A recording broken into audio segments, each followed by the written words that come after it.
We're live! Woo! Woo! Was it early Kyler over there? Like, all right, here we go. Squidbillies. Squidbillies. All right, guys. We're just gonna go now. All right, guys. Welcome to the Livewell here at Fish, North Georgia. And of course, right when I'm getting ready to reset, my computer cuts off. But as always, we appreciate you taking your time and joining us on these Thursday nights. We got a pretty cool episode. We're going to be discussing high-level catfishing with Aaron Churchwell, and this will be our second catfish episode. And as everybody knows, we're really bass heavy, but this will be pretty cool to get this one up and going. But I'm going to go ahead, and while everybody is logging on, I'm going to go ahead and get rid of all the business talk that I got to do, and then we can get into the talking. That'll be pretty cool. So again, we appreciate you watching tonight on YouTube and on our Facebook group page. If you're watching this at a later date, of course, we thank you as well. Make sure you hit the subscribe button and click on that icon to be notified whenever we drop new content. And go ahead, if you haven't already, join us on our Facebook group page, as well as our original Fish North Georgia Facebook page, and also on our True Grit Tackle Facebook page. And give us a follow on Instagram at Fish North Georgia and True Grit Tackle. And also on Twitter at Fish North GA. Fish North GA. And True Grit Tackle on Twitter. I got to step up my Twitter game. Did I get all of that right, Paul? Yeah, that's pretty close. It's pretty cool. If you're watching on Facebook tonight, you need to go to www.streamyard.com/Facebook and enter your name. Else in the comment section, of course, it's going to come up. Click the comment, right? Facebook user. You got this. We've got Ryan working, Killing it. We've got Ryan working the board tonight, so we don't know where this is going to go. We hope everything's going to be. It's going to go great. It is going to go great. He's going to kill it. All you guys are saying hello in the comments. Good evening to you, Jason White Gunsmith. That's a new name. I don't recognize, nor Dwayne Brent Allen. So Bobby, there it goes. It did not take long to get the first Bobby comment. So that's pretty cool, and there's a story behind that. So tonight's episode is brought to you by Eternal Lithium. Eternal Lithium offers a complete lineup of lightweight, powerful lithium batteries and chargers for every application, including the one you see here behind me, which I'm going to scoot it over just a bit. That's a 12-volt, 100-amp cranking Go to battery. 4. Go to 4. Give me the picture. Again, you know, Ryan's running the show. I can't read this now. There's your Eternal Lithium battery. 12-volt, 100-amp cranking battery. It's going to be a long night for you. I hope you're ready for this one. I don't know what you got yourself into. I'm a maker of bass baits, not a runner of cameras. So, Eternals are competitively priced. They're now available here at Fish North Georgia. Come by and take a look at them and see for yourself the difference in quality. And we'll get you set up with a battery for your electronics, kayak, your electric-only motors for the guys around here, and of course all your big boat needs. I want a battery for my kayak. We can set you up. I know where we can get one. All right. We can do that. Oh, I'm getting fancy. Again, they're lightweight, dependable. They got a 5-year warranty, and they are Bluetooth capable via a mobile app. So, whatever that means, you young guys, how's that work, Beasley? Hmm? How does Bluetooth on a battery work? Bluetooth? It means that you can look at your phone and see what your percentages are on your battery. There you That's go. pretty See, cool. dropping knowledge already. That's really cool. He knows a Dropping lot more knowledge than I do. already. So I will say this: if you guys have not made the change yet, it is a game changer. it is. And Zoom in on they've what? got it for Alex, everything. don't zoom in on And bless Ryan's heart, we got that lovely picture of the seat for Paul. It is great, guys. It is great. So I'm going to keep going. Now listen, here's a little announcement we got for all the fans of our original Fish North Georgia podcast. We'd like to announce that they are returning in the very near future. And I don't mean in a few months. I mean in the very near future. We've got our guest Yeah, no, list it's kind of going. crooked. And we're going to start recording those very soon. They'll be available here on YouTube, banners. There we go. as well as back on iTunes and Spotify. So we look forward to doing these again with you. Get rid of that. And another thing, and this might be some of the guys that are watching tonight, you might be interested in doing this. Hopefully, tentatively, starting next Tuesday evening on Facebook, we're going to be doing Facebook Live. It's going to be a spin-off to our guide videos. It's going to be the weekly Fish North Georgia fishing reports. So what I'm going to be doing is I'm going to be gathering as much information and as many reports as possible from all the local lakes and rivers.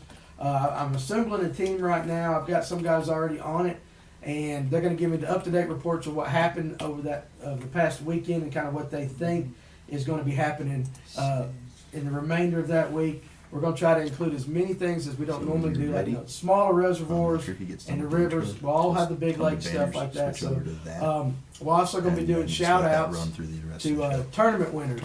So if you are if you're in a club and you're running a tournament trail, or you can do that, if you will get us the names of the winners, we'd love to give them a shout out. If you'd like to be a quote unquote field reporter, that's what we'll call it, or somebody that will help us out with this, to provide the information, contact me on Facebook Messenger at my personal page at Danny Pierre, or you can actually shoot me a text here at our Fish North Georgia line 678-283-6700. We can discuss where you'd like to do your reports from. Keep in mind this: if you're a guide or a business owner, okay, we want to help our local businesses and stuff like that too. So after I read a report that is by you, say if Paul owns Paul Guide Service and he gives me a report, after I read his report, I will be giving you or your business a shout out. I will say, guys, this report was brought to you by Paul at such and such guide service. Here's his contact information. So maybe we can help drive some Little business your way. Local business. Let me read this real quick. Busted Knuckle Bass Tournament this Saturday on Alatoona. Galt's Ferry Safe Light to 1 p.m. 3-fish tournament. Okay, there you go. So, right there, Busted Knuckles got one on Alatoona. Why do I feel like this is going to go south with Brian in control? Because it probably will, Brian. You know how it is. So, but we'll do our best to get through it and to overcome. To overcome. I'm trying. He's trying. He's doing good, and he'll get the hang out of it as long as we can keep him awake. So, a couple more announcements. Whatever that means. Yeah, we want to personally thank Jimbo on Lanier for putting on his expo this past weekend, and to all our followers and customers that came out. You really made our first trade show, quote unquote, a success. I think if anybody was there, they will tell you if we weren't the number one, we were probably number two as far as the party booth, where everybody was at. We loved the guys coming by. Yeah, we did some business, but we really enjoyed people coming by and talking and letting Ryan sign his autographs and stuff like that, and taking pictures and all that. We had a great time. So next month we'll be at the Noe Outdoors Fishing Expo, brought to you by Miracle Mist in Cartersville, February 18th and 20th. And What is going on? Ryan, What the hell? It's a soft touch, Ryan. Ryan, It's a soft touch. do I need to get Paul back there? We have a new mouse, so we're it's really You I'm good. You sorry, got it. You just going to have to run through this. So, February 18th through 20th, okay? The Noe Outdoors Bull Fishing and Expo sunshine. brought to you by Miracle Mist. Of course, we'll have all our True Grit products and our Fish North Georgia apparel there. There's going to be a lot of great vendors there. Carl has really put in a lot of effort to advertise this show. I mean, a lot of effort. He's got billboards, he's in magazines, so we really expect the show to really, show out. And speaking of which, Carl Noe will be here next Thursday night on the Livewell, and we'll be discussing the show and some of the stuff that we can look forward to. And of course, we'll talk fishing and all that stuff as we go there. But that definitely will be one you want to set your calendar for. And of course, at that show, we will be doing the Livewell that Friday night from the show. And can it be a condensed version? yeah, well, Condensed version. you guys come by, and you can kind of, you can come right up to it as we're doing it. Can we do a little like bonus Saturday show too? We might can try to do a bonus Saturday that'd be show. fun. So, we had a good time with it, and you kind of get to see us. We're in here, we're talking, and it is what it is. But to do it live and be able to sit and watch, it's actually a pretty cool thing. And then you never know. Sometimes I'll just grab somebody for no uncertain reason, and just throw you on the camera. You're on Sit down. TV. Tell me how it's going. Make you famous. And so we'll try to do that. But again, Noe Outdoors Fishing Expo brought to you by Miracle Mist, Cartersville, Georgia, February 18th through the 20th. Okay, so you guys definitely want to be there for that. So I think I took care very poorly of all our business, and I think Ryan's got the hang of it now. I don't know. I wouldn't bet on it. We're gonna try to move forward. Of course, I've got Ryan. Dump out to the wide. That's right. Ryan is back there running he's running the board tonight, which is not his usual place. We've got Paul Coonan in here with me, who's Hello, normally everybody. running the board, but Paul. One thing Paul is really stressed. In the dark. I know you're in black on black. Got the cash going. But one thing Paul has really stressed to us is we're so bass heavy, but if we're going to be fish North Georgia, we really need Fish to actually all of North Georgia. fish all of North Georgia. Hell, fish all Southeast. Catch all the fish. Catch all the fish. Catch all So the that fish. has led into tonight's episode. Beasley's here. Camel Toe's here. Oh, So, Oh my God! What sound does a camel make? Oh, Is it kind of a? if it has anything to do with his shorts, it's like, ow! Okay. So, anyway, Beasley, we love you. Beasley's here to learn tonight. He said he knows nothing about catfishing, but he's here to learn. So, Can I catch and of catfish course, on a our drop guest shot? is Mr. Aaron Churchwell. How you doing, man? Not too bad. I told you didn't know what you were getting into, so you kind of got a little bit of taste of it right now. So, Hey, it's fun. It's all about having fun, man. it is all about having fun. We do have a good time with this.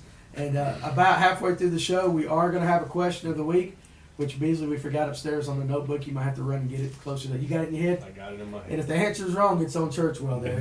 Bobby, as we're going to call him for the rest of the show, it's Bobby. And but we're going to talk. We're going to talk. Camera's really out of Not, yeah, position. not dang, it's good cuddling weather, ain't it? It's cold, man. You got that camera fixed on it now. So anyway, listen, we still have show hangover. I mean, if you've been in the store the last few days, it's still a wreck. We're trying to get it all back together. I'm So trying. we're gonna get it going, but we're gonna talk. Doing a hell of a catfishing. job, Ryan. But not just regular catfish. You know, my idea of catfishing growing up. You know, we went to a farm pond. You had your chicken liver. You threw it out there. You waited for it. We're not gonna talk that. We're gonna talk trophy catfishing and catfish tournaments. And for you bass guys that are watching tonight, you want to kind of pay attention to this because we've had some conversations upstairs already. The use of sonar, side imaging, stuff like that we talked to. A lot of techniques that can be used and applied in other areas, not just catfishing. Or however he's going to tell us, because you're going to teach us tonight about that. We try to. You're going to try to. We have done an episode before. It was enjoyable. We did get to go experience with Daryl up on the Tennessee River, the way he does it. But now you take it a step further. Now you're competitive in all this. Very competitive. We fished the biggest trail in the nation last year and finished second in points. Second in points, biggest. What is that trail? The Catmasters Trail. The Catmasters Trail. It's more out of the Midwest, but it's the biggest payouts the sport's ever seen. Actually this year, their season ends in March. Right. And then starts up in June. So in June we start the Pro Elite Series. So it's more targeted towards like big money. So Yeah. we're jumping head first into it and see if we can't win that joker. So, just out of curiosity, what kind of money is involved in the catfish tournament? What kind of prize payouts are we talking about? You can go to a local event and you may win $600 to Kinda $2,000. like a regular Yeah, we bass fished the Heart of Dixie Championship up on Guntersville a couple months back, and we won $2,000 with first place and big fish. Okay. And you just come closer to the mic when he's Is that it? speaking. Yeah. What's up, Ron? There you All go. right. I'm so, learning. There you Here go. we go. All right. So, You can turn him up a little bit too if you need yeah, to. Jeremiah says trophy catfishing, big cut baits on ledges and long points into the channel edges, fished on bottom. Pretty straightforward. I mean, for the most part. But can you do it during the daytime? That's 90% of people think of catfishing when they think about nighttime. Right. And that's the big thing, is doing it during the daytime. Everybody thinks catfish are not active during the daytime, but they are the predator of the water system. Okay. So they are actively hunting most of the time. And you use the word predator. Fish that size has got to eat. Yeah. That's right. You use the word predator, and a lot of people think, of course, you automatically think bass, stuff like that. A lot of people's mind is a catfish is just a big old lazy thing that sits on the bottom, but they are actually a predator. And for those not familiar with it, kind of explain to them, I mean, how they are. I know this is going to stir a little bit of feathers, especially with the crappie and bass guys, but some of the best bait, and it is legal in the state of Georgia, is crappie and bass For catfish. for catfish. Yeah, you probably would stir a feather. or two. Now I don't think it's okay to go out there and catch a 3-pound largemouth and then turn around and cut them up using the bait. Right. But a little 12, 15 inch. That some of these lakes need to remove anyway. Yeah, especially like up on Altoona, get some of those little. I know a lake where you can go get a bunch of bait. Yeah, we have several of them lakes around there. We need you guys to go take care Hickory of it. log. Yeah, Dinkery Lock for sure. But yeah, they are a straight up predator. They chase fish, they eat fish. I mean, you guys went up to the Tennessee River, did y'all use skipjack? We did, but it was frozen, and we did throw them on the bottom. We did not use live bait on that trip. So when those fish are alive, they're just like a tarpon. That's what they call them, Tennessee tarpon. Right. And they swim very fast. Blue cats actively hunt those. Flatheads actively hunt those. Same thing with gizzard shad. You ever seen how fast gizzard shad spook when you get on top of them? Giz Yeah. can move. So that's Well, kind like of if you've never seen a live skipjack, like that's like a giz times two. Well, Really? They're Okay. kind of like they're kind of herring, right? Yeah, Yeah, no, they're a big yeah. skipjack. Yeah, they're in the same They're- family. they're- Yeah. 2, 3, 4 pounds. Yeah, Yeah. they're big. So Because I know Yeah, they're- in they're Columbus, fast. there's a ton of them. And so, how would you describe? And we'll get into the fishing aspect of it. But how would you describe the way a catfish approaches this? Are they chasing? Are they ambushing? How do they do that? I would say both. I mean, Okay. there's different techniques we use to target fish in different areas. You get, in a river system, you get close to structure, then they're gonna be more ambush. Okay. We tend to fish those big structure piles. You get on a lake and you get out on flats, and we do what we call drag baits. And that's where you have specialized sinkers Good Lord. that you can drag across the bottom. I actually make these are the company I own, but. There you go. And give a shout out to your company. As Partners in Slime, it's a drifting weight that you just made to drag across the bottom, and you can interchange the weight out. So it's got different tube lengths for different Is that almost like a applications. drop shot kind of weight on the back It's end? like an Or- oversized of. stretch. It's like a big Lindy weight. Yeah, pretty much. It's a little Pretty too much Midwestern the same- for you, The but same way those guys Yeah, it target, is. Yeah. the same way those guys target walleye, we Uh-huh. target catfish. So they Okay. drag crankbaits across the bottom and worm rigs and stuff like that. Right. We drag cut bait across the bottom. Okay. What is more effective in your mind, live bait or cut bait? Depends on what you're targeting. Okay, let's say blue cats, Blue cat cut bait, flathead. live bait. Really? Yep. So you're saying the flathead is more aggressive, or just that's his preference? Or? That's just his preference. He prefers to eat live bait. Really? They eat Early fingers. spring and late fall, you can really get on a really good flathead bite Uh huh. using really meaty baits, Okay. like cut baits. They will eat that stuff, but they're either, because they don't feed all winter long. They Oh, kinda really? hibernate. Okay. So you get out there and, use some cut bait and you can get on some really good flathead bites. I noticed when we went on that trip, we caught the flathead that we caught was in the general. I would say in pretty much the same hole yeah. as the blues that we were Couple blues catching. we caught. So, is it common to find those two species together? Yes and no until you get into the really big ones.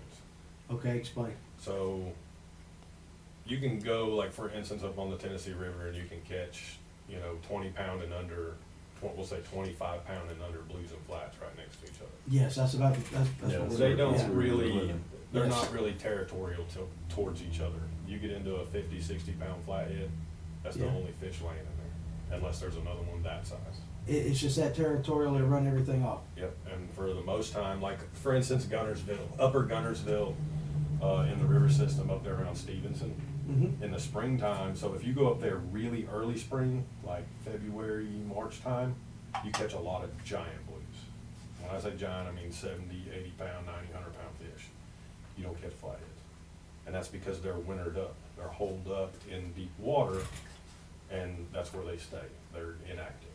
Gotcha. You get up there March, April, where that water starts warming up and they start getting active, you hardly catch any big blues. Because You they've catch been big run off. flatheads. That's interesting. I did not know that. Have you ever been noodling? No, and I don't want to. And the only reason I ask is because that's on my bucket list, and I'm just curious. What's the biggest catfish you ever caught? 86, All right, the one in the Okay. picture that we posted. How big was that? 61. Okay, so that's 61. It looked like a behemoth, and then 86. That's The 86 That's was impressive. giant. That fish was, we caught that on the Mississippi in Memphis. There's a tournament there every year. It's right there in the Bass Pro Pyramid parking lot. Bill Dance backs it. His name's all over it. okay. A lot of people don't know Bill loves to catfish. I have seen him do an episode or two, and he's Yep. always in Chattanooga, right, or by the aquarium. Memphis. That big bridge is that Memphis or Yep. whatever. By that bridge right there. Yep. Is that I just remember seeing it in a video, him being out there and catfishing right there. Yep. But a lot of people don't know that because they think of him as a bass angler. Yep. and I mean, he was pretty much the godfather of, you know, shows, doing fishing shows and bringing fishing to a televised Right, yeah, part of it. absolutely. So, and that's what he cut his teeth with, was bass fishing and crappie fishing and pan fishing and all that, so. But how did you get your start into catfishing? So actually I served 9 years in the military. I got out, moved to Rome, Georgia. I'm Mhm. originally from Missouri. And my second duty station, I was a recruiter in Chattanooga. Okay. And I met a girl that lived in Rome, got out of the military, moved down here to be with her. And I grew up fishing, but I kind of got away from that when I joined the military. Right. My last duty station was Fort Drum, New York. I got into smallmouth fishing up there and kind of got back to my roots of fishing. And when I got out, I moved down here and I worked in Chattanooga for a buddy, and we do some bass fishing up on Chickamauga and all that, do some crappie fishing. And I started hearing about all the strike over in Rome. Right. I had to catch one. Absolutely. Well, a lot of if you're fishing for strike with live shad or cut bait, the bycatch is catfish. Exactly. So we started catching a bunch of 30-pound fish, and I was like, man, this is pretty fun. Right. So started doing some tournaments here and there on the Coosa, started a guide service, really targeting catfish, and really got into it. And the guide life wasn't for me. Mhm. It just wasn't what I thought was fun. Right. So dove head first into fishing the Cabela's Trail all Yeah. over the country, and did okay. Right. My first season, and I was like, man, I can hang with these guys. Exactly, yeah. I'm not in that $60,000-$70,000 boat like them. I'm in a little 17-foot Monarch that's 30 years old, but. But you're doing it, but I you're can making, hang- I you're can hang making a with run them. at it, absolutely. So, no, that's what really got me into it. Okay. So, How long have you been fishing competitively? about 2016, so about 5 years. About 5 years. Yep. Okay, and your first experience fishing competitively, how did that go? Like my big tournament that I ever fished. Yeah, your first major tournament. So it was a Let's- Cabela's 2-day event on Lay Lake, Okay, and I think we took fourth. okay, that's not bad for your first time. So Yeah, day baby. 1, 2 o'clock in the afternoon, we didn't have fish in the boat. I've been there, buddy. I was I've been sitting there there. going like this, looking at my partner, going, maybe this isn't for us. Right. And then we found a pattern right at the end of the day, put 5 fish in a boat. We were sitting in third place at the end of day 1. It was tough on everybody. And day 2, we went out there and held on. Well, I mean, we didn't hold on third, but Got got knocked fourth? down to fourth. And I That's- was like, man, Yeah, you know, if we can do this here on a body of water, we've never fished a day in our lives. How big is the field for that event? I think it was like 40 boats. Okay. So- So that's, It was really good. Yeah. Man. I love Ron Swinford. You got to watch out for those Rome girls. He's from Rome, so yeah, that's pretty funny. No comment. No comment, Ron. He says no comment. So from that, What the heck? What does that mean? Ryan must be eating. I don't know there, Dwayne. I don't know that. We just got him over there, and we just hope nothing blows up. Okay, so that's where we're going with this. But no, Ryan, you're doing a fine job. All right, so you got that first bit of success, and it had to fuel your fire a little bit.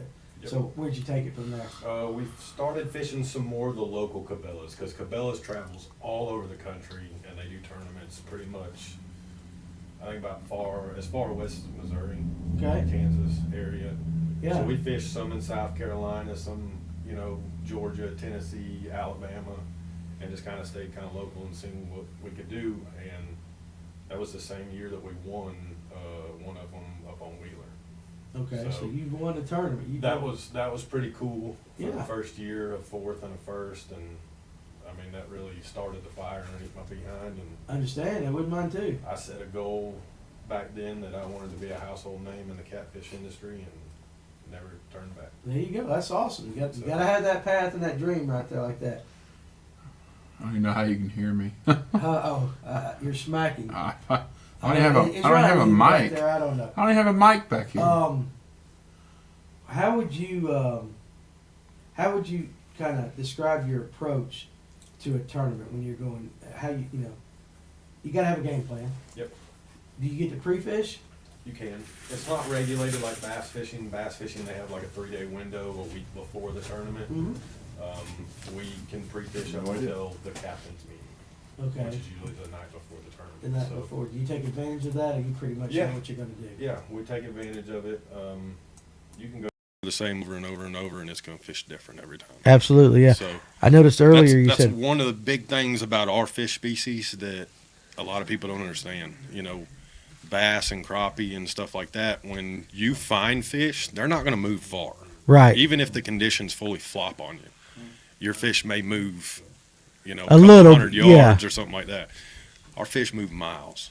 really, they're that Yes. migratory. Yes, our fish will move 12 miles just to feed in one day. Really? And then turn around and swim straight back to the same place. So they go that far. So I was gonna say it's bad. that I didn't know. Much better audio all of a sudden. So there you go. Sorry, guys. All y'all being quiet, thanks. Yeah, Ain't so- nobody said a damn word until now. Wow. Ryan. Yeah, guys, if it's bad early on, let us know. So Yeah, we can so try to fix it. probably about I that. had So no idea. yeah, we didn't know. So we apologize for the audio. Finally. What you don't listen. Let me just explain. Let me explain something to you guys. We took this all down, and we took it to the show, and we did our thing there. And then Josh found out. He came back, and we all unloaded it, and we had the snow and everything. And then Josh found out he had to fly to Tampa for a job, so he came down here. He hooked everything up, and then we were responsible for the rest. And it is what it is. It happens. But I'm glad. I'm glad that we got everything up, going good, and now.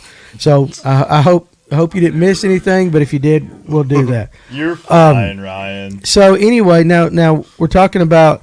I noticed earlier when you were describing stuff, you said pattern, and now you're talking about fish moving.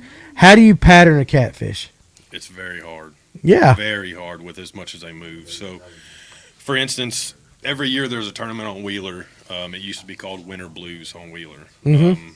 I noticed you guys have Fish Life Care. yes, we do. So, I think Jody used to own that. I think he sold it now. He might. I get it through another company, through FX. Okay. Okay, so I buy it through them, but it is still in Alabama. Okay, so then Jody may still. He own may still. Okay, yeah. So Jody used to run Winter Blues. Okay. Now he stepped away from running tournaments. I guess he's just doing the Fish Life stuff now. But these other guys have the same tournament every year. Right. It's the very first weekend of the year. So sometimes that falls on the first, sometimes it falls on the second. We went up a week in advance Unbelievable. and found a pattern real quick on big fish. I mean, we were catching 70s and 50s and stuff like that on a regular. The day before the tournament, the current changed. Right. It about doubled, Okay. and we knew it was going to move the fish, but we didn't know how far it was going to move them. Right. So instead of going pre-fishing the day before the tournament, we went and caught bait. I got you. Okay. And the morning of the tournament, we went right back to what our normal plan was and noticed that they weren't there. Right. So we had to do a scramble, and that's a lot of times right before a tournament. It's you get out there and you try to figure out where they were last, Mm-hmm. and then it's a scramble from there, Gotcha. trying to get on them. How much do they move around? They can move 12 miles a day just to feed. Okay, then. Yeah, that's what I was. Now, is that still water or moving water? Or? Those studies were done on Wheeler and on Texoma, where they GPS tagged fish. Right. So Tennessee River has current, Yeah. some amount of current at all times. Exactly. Yeah. Just regardless. Like, Blues migrate farther than flats, or about the same. Yes, flatheads they have their little neighborhood. Okay, so blues are really the more migratory of the two species. Yeah. We talked upstairs. One thing I want to make sure we cover is the use of sonar. Use of sonar in finding these fish. You mentioned side scan. You mentioned do you guys use the live any at all, or you pretty much side scan? I've used the Garmin Panoptics to catch bait. I don't own it yet. I will be buying it. But I've used it to catch bait, and I also, when I was with my buddy catching bait, we saw a flathead on it in about 40 foot of water. Saw a 25-pound flathead, and I caught him in a throw net just to prove a point. How So could we how can could how could you see tell it was a just by how he was on the bottom. And You how- can see the shape of him. how was that? You just the size of it and everything. It was just that big of a fish on the Well, bottom. You like Well, there's a difference, and you can even on 2D and side scan,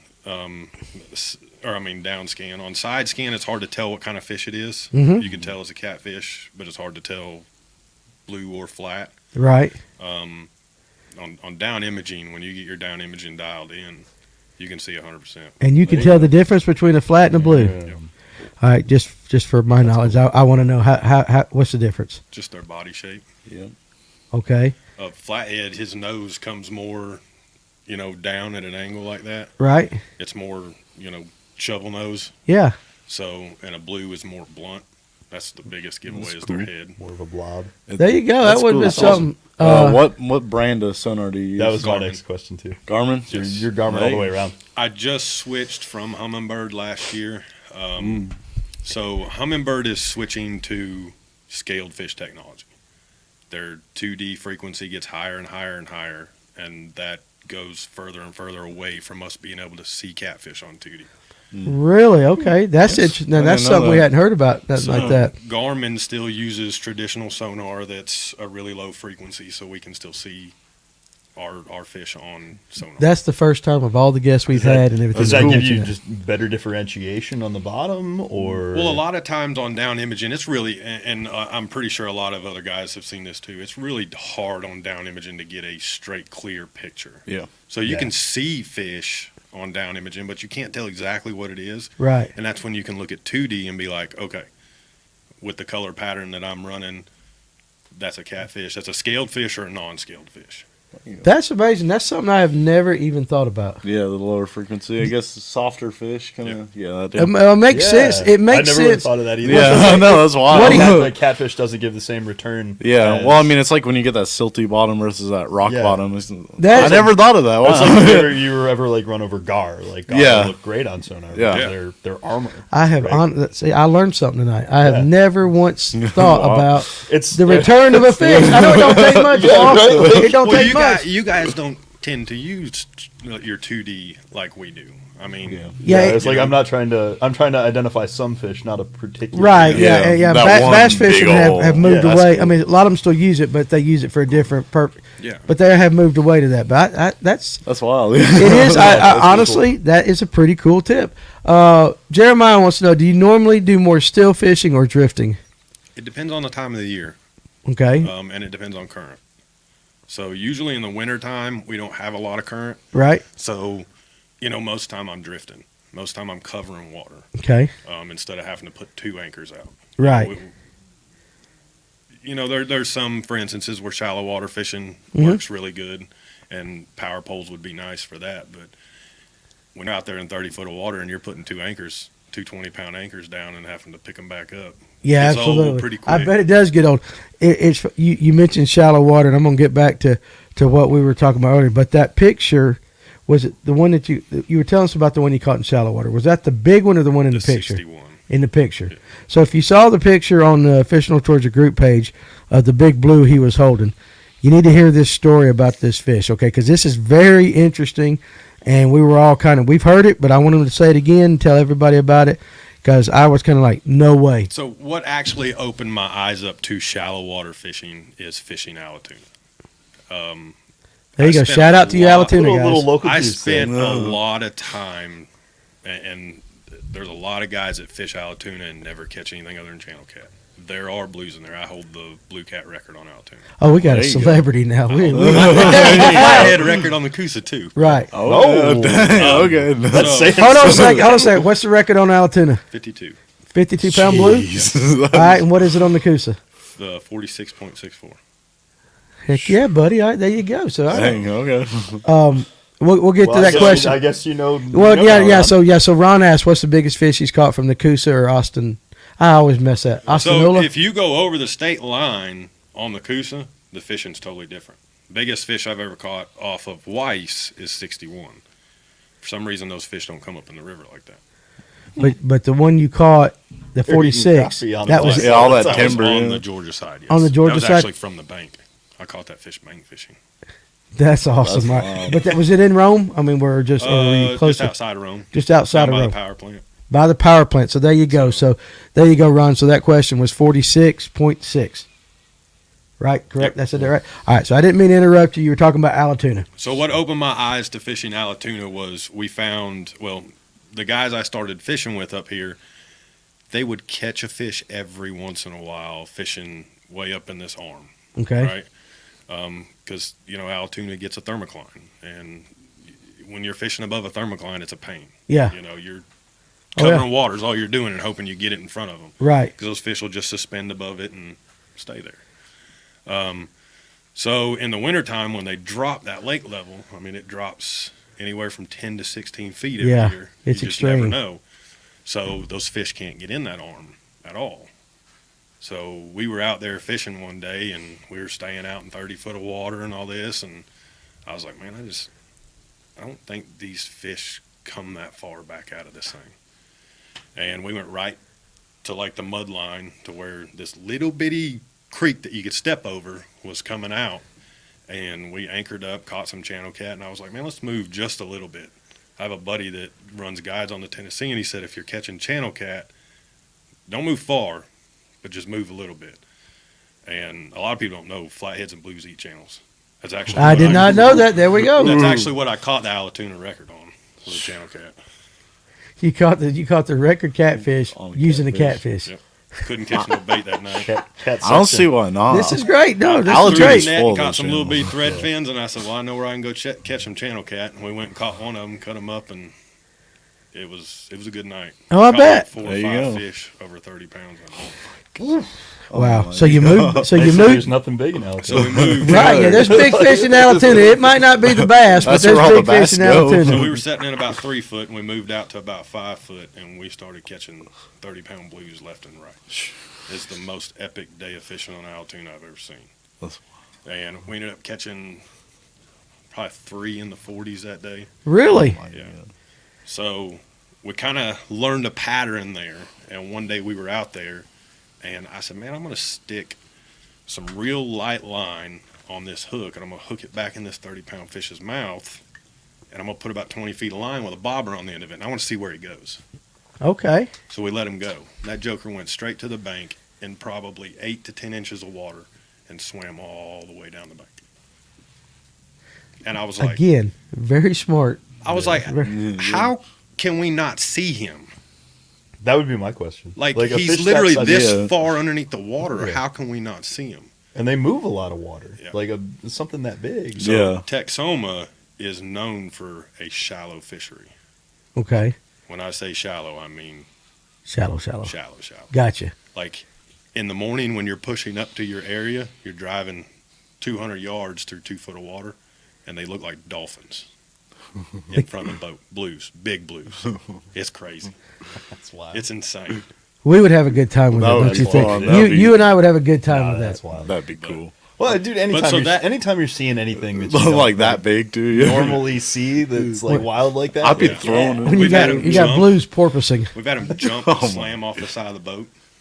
Oh my Because they Really? won't move. They just won't move. When they're up there in that shallow water and they're buried up in that mud, they just won't move. You know, you get up on carp and stuff and they throw mud everywhere. And Yeah, and they run. take Them blues won't move. You'll see them like that, and that's them kicking up out of the mud.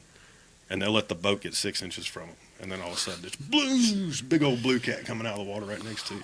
I think I'd probably have a heart attack. I would do. What the hell? 40-pound fish slamming off the side of the boat. Seriously. So that fish you were telling us, Yeah, so that opened my eyes up to how shallow these fish can Right. actually move. yeah, And it just, I mean, Never would have thought about because that. you know 90% of catfishermen that just do it recreational, they go out in the river, drop an anchor, throw the lines out, and they sit there and they wait. yeah, And if it comes, it comes. If not, they just weren't biting. right, They're always biting somewhere. exactly, They're yeah, always eating somewhere. yeah.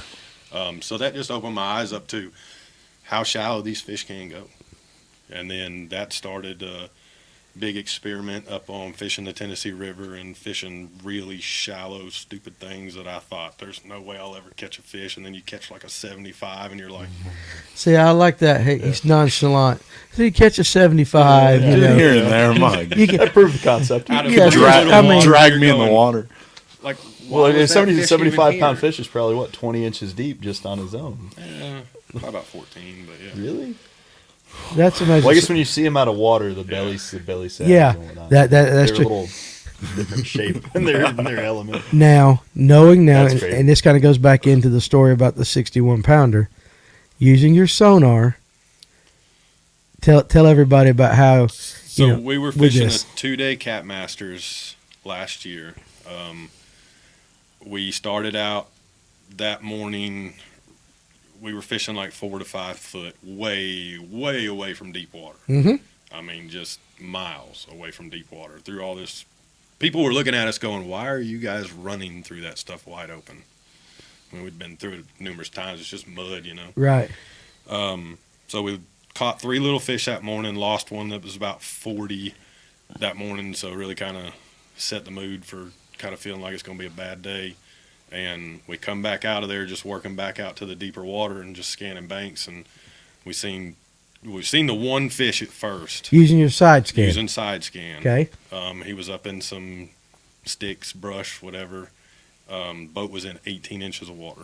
Now, just before he goes any further, the boat was in 18 inches of water, And he was and they're side scanning. And he was Keep that in about mind. 70 feet off to the side of us, in between us and the bank. So Just on a big old flat, kind of. I guess it was just a that big, shallow. gradual mud flat that just slowly gets deeper. Gotcha. So- Okay. We threw down 2 anchors and casted every rod out that side of the boat. And I remember my partner looking at me going, well, you don't want to fit. I don't care about that over there. I Right. want that over there. Yeah, absolutely. We threw 8 rods out one side of the boat, and it didn't take 45, maybe a minute. And you had him he, on. He was throwing water everywhere. I mean, we seen him before we ever even seen the rod move. That's right. You And mentioned, yeah. We're sitting there going, why is this big fish just throwing water everywhere? And then I see the rod start moving, and I was like, oh, whoa. Now, was that the big fish for that tournament? That was big fish of the tournament. So we won veteran big fish, and we won big fish of the tournament. So and that's And then pretty cool. And that was they- at the end of a bad day, you said. You weren't having a great day. You looked up on that one. So we ended up like 6th place at end of day 1. And then day 2, we couldn't even put a fish in the boat. It happens. It got super cold, overcast, and those fish were still in that shallow water. They just weren't active. So how much does weather play a part in the activity of a catfish? And the reason I say this is that Beasley and I were out there talking about when I grew up back in the day, we didn't fish during the wintertime. You know, it was spring, it's warming up, we fish and all that, and then you go deer hunting and you do it all again. But now on bass lakes and all, some of the best, if not the best fishing is in the winter. It's the same thing. Is it the same thing with catfish? Yes. All right. Those big fish are, I'm not going to say it's easier to catch them. Right. I think they're more active. More active in the wintertime. Yes, compared to in the summer months where it's just hot, there's low oxygen in the water, and I think they just kind of mosey around. And Which for the layman or the average person, I think it still applies that wintertime is too cold to fish. It's, you hear it's too I cold love to it. fish. because But there ain't a bunch of party boats. Well, that is absolutely true. All right, so that is true. Oh, That same is reason true. we like it then. Exactly. But the fish, catfish are like bass. They're still just as active, if not Yep. more active in the wintertime. Yep. See, again, it goes against what most people think, and I grew up with that. That's What do they forage on in the winter? Do they kind of Same thing. same thing all the time? So pretty much, or- the colder it gets, I think the better it gets, and that's where we downsize our bait. In there the you go. summertime, we're taking Okay. a pound and a half skipjack, and we're cutting them in half or cutting a quarter of them off and using 3/4 of them as bait. Where in the wintertime, the other reason I think they get more active is you get the shad kills. That's what I was Yeah. thinking. Yeah, in So- Texas, I've seen a bunch of stuff like that Yes. with catfishing. Yeah. At Texoma last year for the Cat Masters, every fish you caught was throwing up dead shad everywhere. It was right after the whole lake froze over. Ooh. They had that big freeze where everybody lost power. Yes, that's right. yeah, Texas yeah, got yeah. really hit hard. Yes, It was literally the week after that. and Texas is out of power to help their We're catfishing. over here Yeah. like, they ain't seen temperatures this cold and this long. They're supposed to be in shallow water right now. I don't know where they're going to be. Did you catch them in shallow water? Oh, that was in shallow water, and that was this. 4 to 5 foot of water. That's that. vacuuming up shad. That's Just doing that. wild. What is your preferred bait of choice for blues, and then what's your preferred bait of choice for flatheads? Depends on where I'm fishing. Okay. You put me on the Coosa, it's going to be live brim or live white bass for flatheads, and blues is going to be cut red horsesucker. Live white bass. There you go. it's interesting. So far, we've learned that you catch catfish with catfish. Bass They is eat everything. I know they do. I know they do. Everything. If it anything- swims, Anything they fit in their mouth. they eat it. That They is eat it. Ducks. We've had guys in tournaments have them throw up ducks in the live well. Oh my god. Yeah. That's a hell of a live Cormorants. well. Yeah, okay. Cormorants. Yes. Really? That's crazy. They're that aggressive and they're that much of a predator. Well, Well, it's like a cormorant underwater Also- is like also they're moving. well, That's true, I yeah. don't think they eat them live. Oh, you think they Oh, died? I mean, if you think about it, in the morning early when you're running, Yeah. how many birds you hit sometimes? Well, I that mean, makes sense, what's too. the little bitty ducks? I don't duck hunt. Little divers. Yeah, I don't I've know. always I- just yeah. called Little bitty divers. coots. Little bit, Coots, coots, that's what they call them. coots.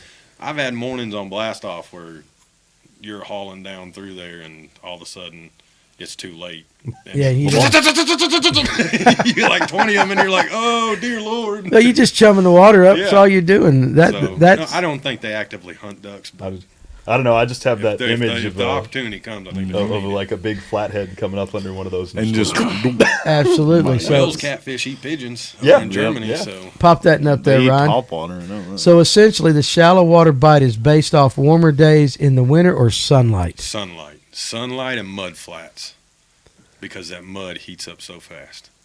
Sunlight and mud Have flats. you guys? I mean, you guys chase shad in the wintertime to What- find your fish. Yeah, and they'll go to the rock. They'll go to wherever they can warm up a little bit. Yes. Yeah, like So- the rocks and stuff. On Weiss, I know on Weiss they do this all the time. But as soon as early morning, everything's in the channel, and as soon as that sun comes up, after about 30 minutes, everything pushes up in that 2-3 foot of water. Okay. Your Wintertime, bass go yeah. with them. Yeah, I that'll catch help me with huge bass fishing. largemouth on Weiss throwing cast net for shad. Really? Yes. I never thought about that, but I guess you'd get some accidental catches every once in a I while. went down because and they're fished. chasing them. Yeah, Yeah. they're in there with them. There you go. So everything's in there with them. Very interesting. If you were going to, have you ever catfished Lanier? No, I haven't. But okay, so knowing you know a little bit. I know you know enough about Lanier. I mean the size and all. If you just blind going, we're going to try to go trophy catfishing there. Would you still try the shallow? Lanier's a pretty deep lake. Would you still try to Well, see, and that's the tricky thing too. That's every body of water's different. Mm-hmm. Tawakanee has 50, 60 foot down on the lake, but those fish don't stay in that this time of year. Okay. They all move shallow. I mean, they all do. You go to the Tennessee River, and right now you can still catch fish out of 50, 60 foot of water. So how much does current play in that? I don't know. That's why I wish there was more biology studies done on our fish. Right, and It's very minimal what they know about ours. I mean, they learn a bunch every year just from people turning in records and Mhm. cutting the ear bone out of them and all that. So how Jeremy Wade says that catfish are America's freshwater apex predator. Jeremy Webb, America's apex predator. they eat Okay. gar, they eat everything. anything. Yeah, no, I mean now, yeah, I mean I guess I can see it. But it's still interesting. I've all you hear people talking about, the baits, skipjack. We hear live bluegill, but it's interesting because you've mentioned other catfish. You've mentioned white bass. You've mentioned White bass. bass is probably one of the best baits that there is. In Tennessee, you can legally use it. And that's the thing. Is it legal in Georgia? It's I don't know. We Yeah. have the worst regulations in recreational fishing in the state of Georgia. Really? The worst. What would you do to improve them? Put regulations on everything. On everything.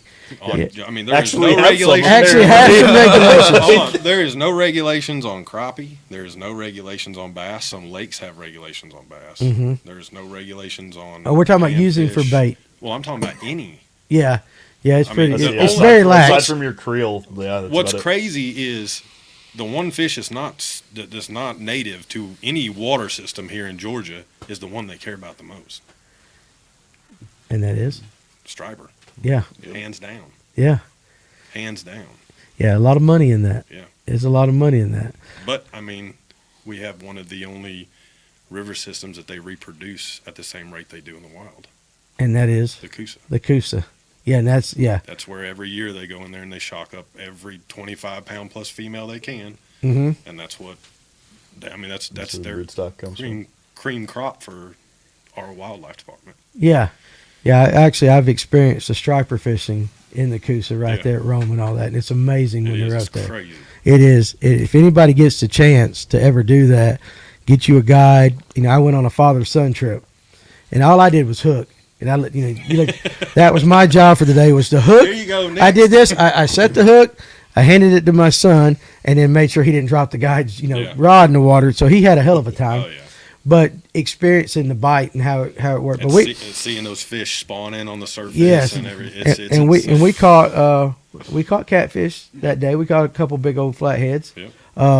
When I say big, my big, not your big. All right, that's my wife. My big, not your big.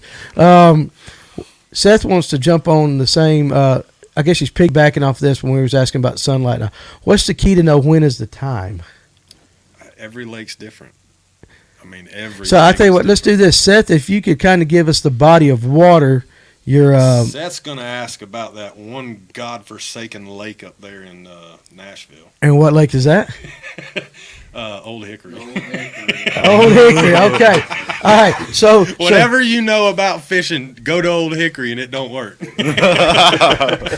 Well, That's all species. all species like that. So Seth runs a tournament up on Old Hickory. It's a one. Oh, so you know it's an him. Annual tournament. So up you know there, Seth. So if it's the same one. if it's the same Seth, okay. So Seth, if you are the guy that runs the tournament on Old Hickory, how Now, you doing? Do you If find that they yeah. relate to the moon? I know on some river systems they do. They do. You go out on the Coosa when it's a full moon, you're wasting your time. Really? Yes, wasting your time. They just shut down. Just shut down. Interesting. It's like I've always heard that it's like some do, some don't. Like there's some fish that are like really strongly relate to that, and there's some that just kind of. Well, that's really doesn't matter at barometric all. pressure Wow. is a big key factor in moving fish too, or at least trophy fish. Right. I don't know if with bass, if you get barometric. Oh, swing, yes, it affects them. Yeah, they- absolutely. Yeah. Well, our fish's air bladder's so big that Okay, an 80-pound fish has a 2-liter air I bladder. never thought about that. Yeah, I thought about that imagine. either. I A imagine it little bit takes. of barometric change Yeah. goes a long ways in a fish with an air bladder that big. That makes sense. The I had a question when it was going to, or a comment like, if you hunt and all that, you look at the moon phase, and if you go by the charts that the people put out, a new moon and a full moon are always the best times for movement. As far as, and we're talking deer, Yeah. but you're saying like in certain areas, like on the Coosa with the trophy catfish, even though your thing might say, "Hey, 4 stars, this is going to be a great day," it shuts them off. It's ridiculous. I've never had a single night on the Coosa that was good when it was a full moon. When it was a full moon, Yes. very, very interesting. Now, the one thing that I've always wondered about, though, is Seth do these is fish suspend way up in the water during the full moon? That's what's always got me. in a river system. They'll suspend You go to Gunnersville, even like, but there's no thermocline in the river system, is it? But they'll still suspend. you go to Thermocline or any of those lakes on the Tennessee. If you get down on the lake end, like that mile, 2-3 miles above the dam, where it's 50, 60 foot most of the time on all of them. Right? You get down there and you watch sun go down, so you see a lot of static on your 2D on the bottom. That's bait fish.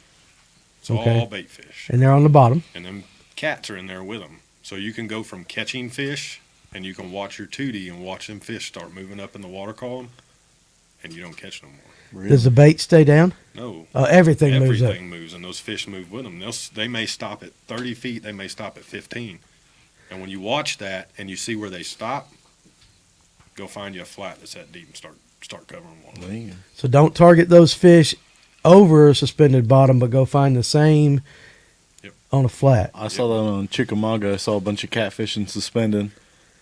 Yeah, so that's the thing is I never would put a catfish as a suspending do you guys fish. not try to target them in open water like that, or I mean, you just can. kinda- That's how the guys on Carters do it. it's just not Those efficient? guys that catch blue cats on Carters. Yeah, we catching talked to them the striper suspended. guys and stuff like that. We haven't talked to any catfish There's guys some on nice Carters. flatheads in Carter. Yeah, the striper guys are the ones that catch them all. And they catch them out there pulling live shad and stuff for stripe. Makes sense. But they're It makes sense. suspending. So your Seth buddy says it's the same one. Okay. So like that old slickery she's called by Yeah. by some. I am more or less piggybacking off the Precious question, but the previous question, but Aaron answered it well. The precious question, but yeah, that's pretty It was cool. a very good question. It was a very good question, That lake in Santee. and we Cooper- appreciate those questions like that. Santee. Those are my kryptonites. I just don't know why. Old Slickery. Yeah. I've never done good at Old Hickory, and I've never done good on Santee. Santee's a cool lake. Santee scares me. Really. Scares you, Yeah. as in. As in, a little wind goes a long way on that lake because of how shallow it is. Was that not where you fished this year? That was No. really windy. Where was that? That's Clark's Hill. Clark's Hill, okay. Clark's Hill got big. And all them guys down there are like, if you're in 8 foot of water, just put it on plane and run. I mean, we were bouncing off stumps in 8 foot of water. Yeah, and I'm like, no, yeah. Y'all crazy. Yeah, it's a different breed of cat over there. Yeah. All right, guys, we're about halfway through, and we're going to have a question of the week. All right, and so what we're going to do is I'm going to give away a Fish North Georgia camouflage. I guess we call it patch hat. I was going to say panel, but it's patch. The patch. The brand new. The brand new. We got a lot of these. We actually unveiled them at Jimbo's show, and they're actually going to be on the site to purchase online over the weekend. But whoever answers this question first tonight, and it's going to lead into an interesting discussion because he provided the question of the night, and the answer of it shocked me. I mean, I would have never in my life guessed what the answer to this question is going to be. So, first person in the comments that answers the question correctly, let me, we'll get your address and all that. And also, I want to say to Ron Swinford, Buddha's about to have a new hat. is Buddha on? Uh-oh. Is Buddha No, on? it's The return Buddha. of Buddha. Nathan, the Google Nathan foo is strong, dude. His Google game is very strong. I mean, it is very, very I beat strong. him I don't once, know if you and can I Google celebrated. this and it come up. I don't think so. That's what I'm saying. This one's going to be a little tougher. If you know, you know, and if you don't, you're just going to be stumped and you're going to be guessing. You may guess correctly, and that's fine. We'll give you a hat. But I want to say something to Ron Swinford, too. We finally got some of your sizes in, so I'm going to hit you up. We owe you, I believe it was a shirt or something like that. So we'll definitely get with you, Ron. I'll message you tomorrow about that. So here's the question of the week. First person answers it correctly, and then we're going to have a discussion on this afterwards. I don't know that you were up there during it. Do you know the question so far? I totally missed So it. this is going to be totally cool because you're going to be like, what? And he's going to explain it. So I'm going to let you ask the question because you'll phrase it correctly. Okay. So just What river system in the state of Georgia are catfish native to? There's only one in the state.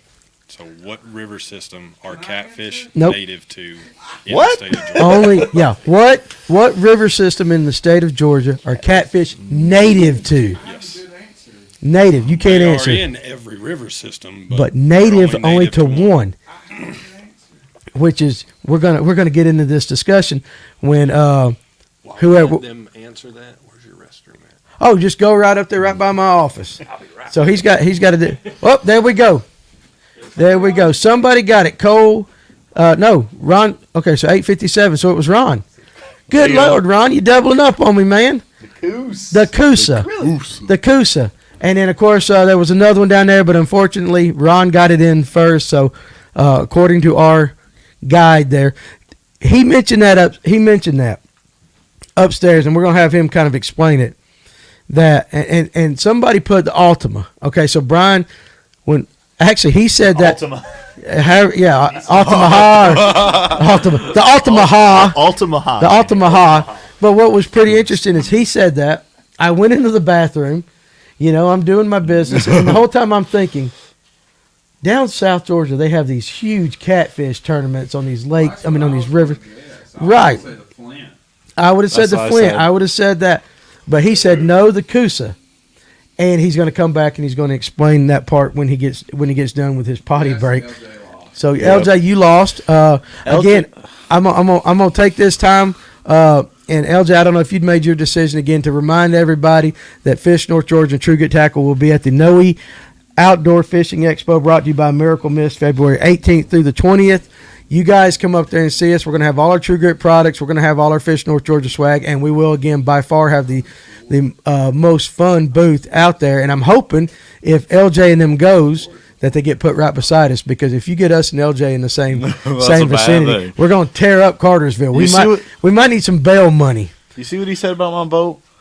What do you say about your He boat? said he put a hole in my boat. I don't doubt it. Do not doubt it. I don't doubt it. I wouldn't let him work on mine. All right, so here I'm gonna go on What this. he'll do now is he'll say that it was our Earl. put Yes, it on. Brian Oh, yeah, I heard Marcuson. it. We have fat man sizes now. We have some fat man sizes. So if you'll text me on what you're looking for, I'll tell you if I got it. Not in every color, but we do have them. So if you're in a 3X, we got it. We got some 3X in the hoodies, some of the T-shirts, 2X stuff like that. But we do have it. So Ron also commented, the Coosa Basin is one of the most diverse in wildlife in the nation, and that I believe. Yes. Okay, but now I came out of the bathroom, and the Altamaha or whatever down south, I said, no way. And you were saying, no, the Coosa is the only one. So I want you to tell everybody about that. Yes, it is the only river system in the state that they are native to. They are in the Chattahoochee and the Altamaha, the Flint, all that, but the only Is one. that all three species or the blues and flatheads. blues and flats? When Okay. when we talk about trophy fish,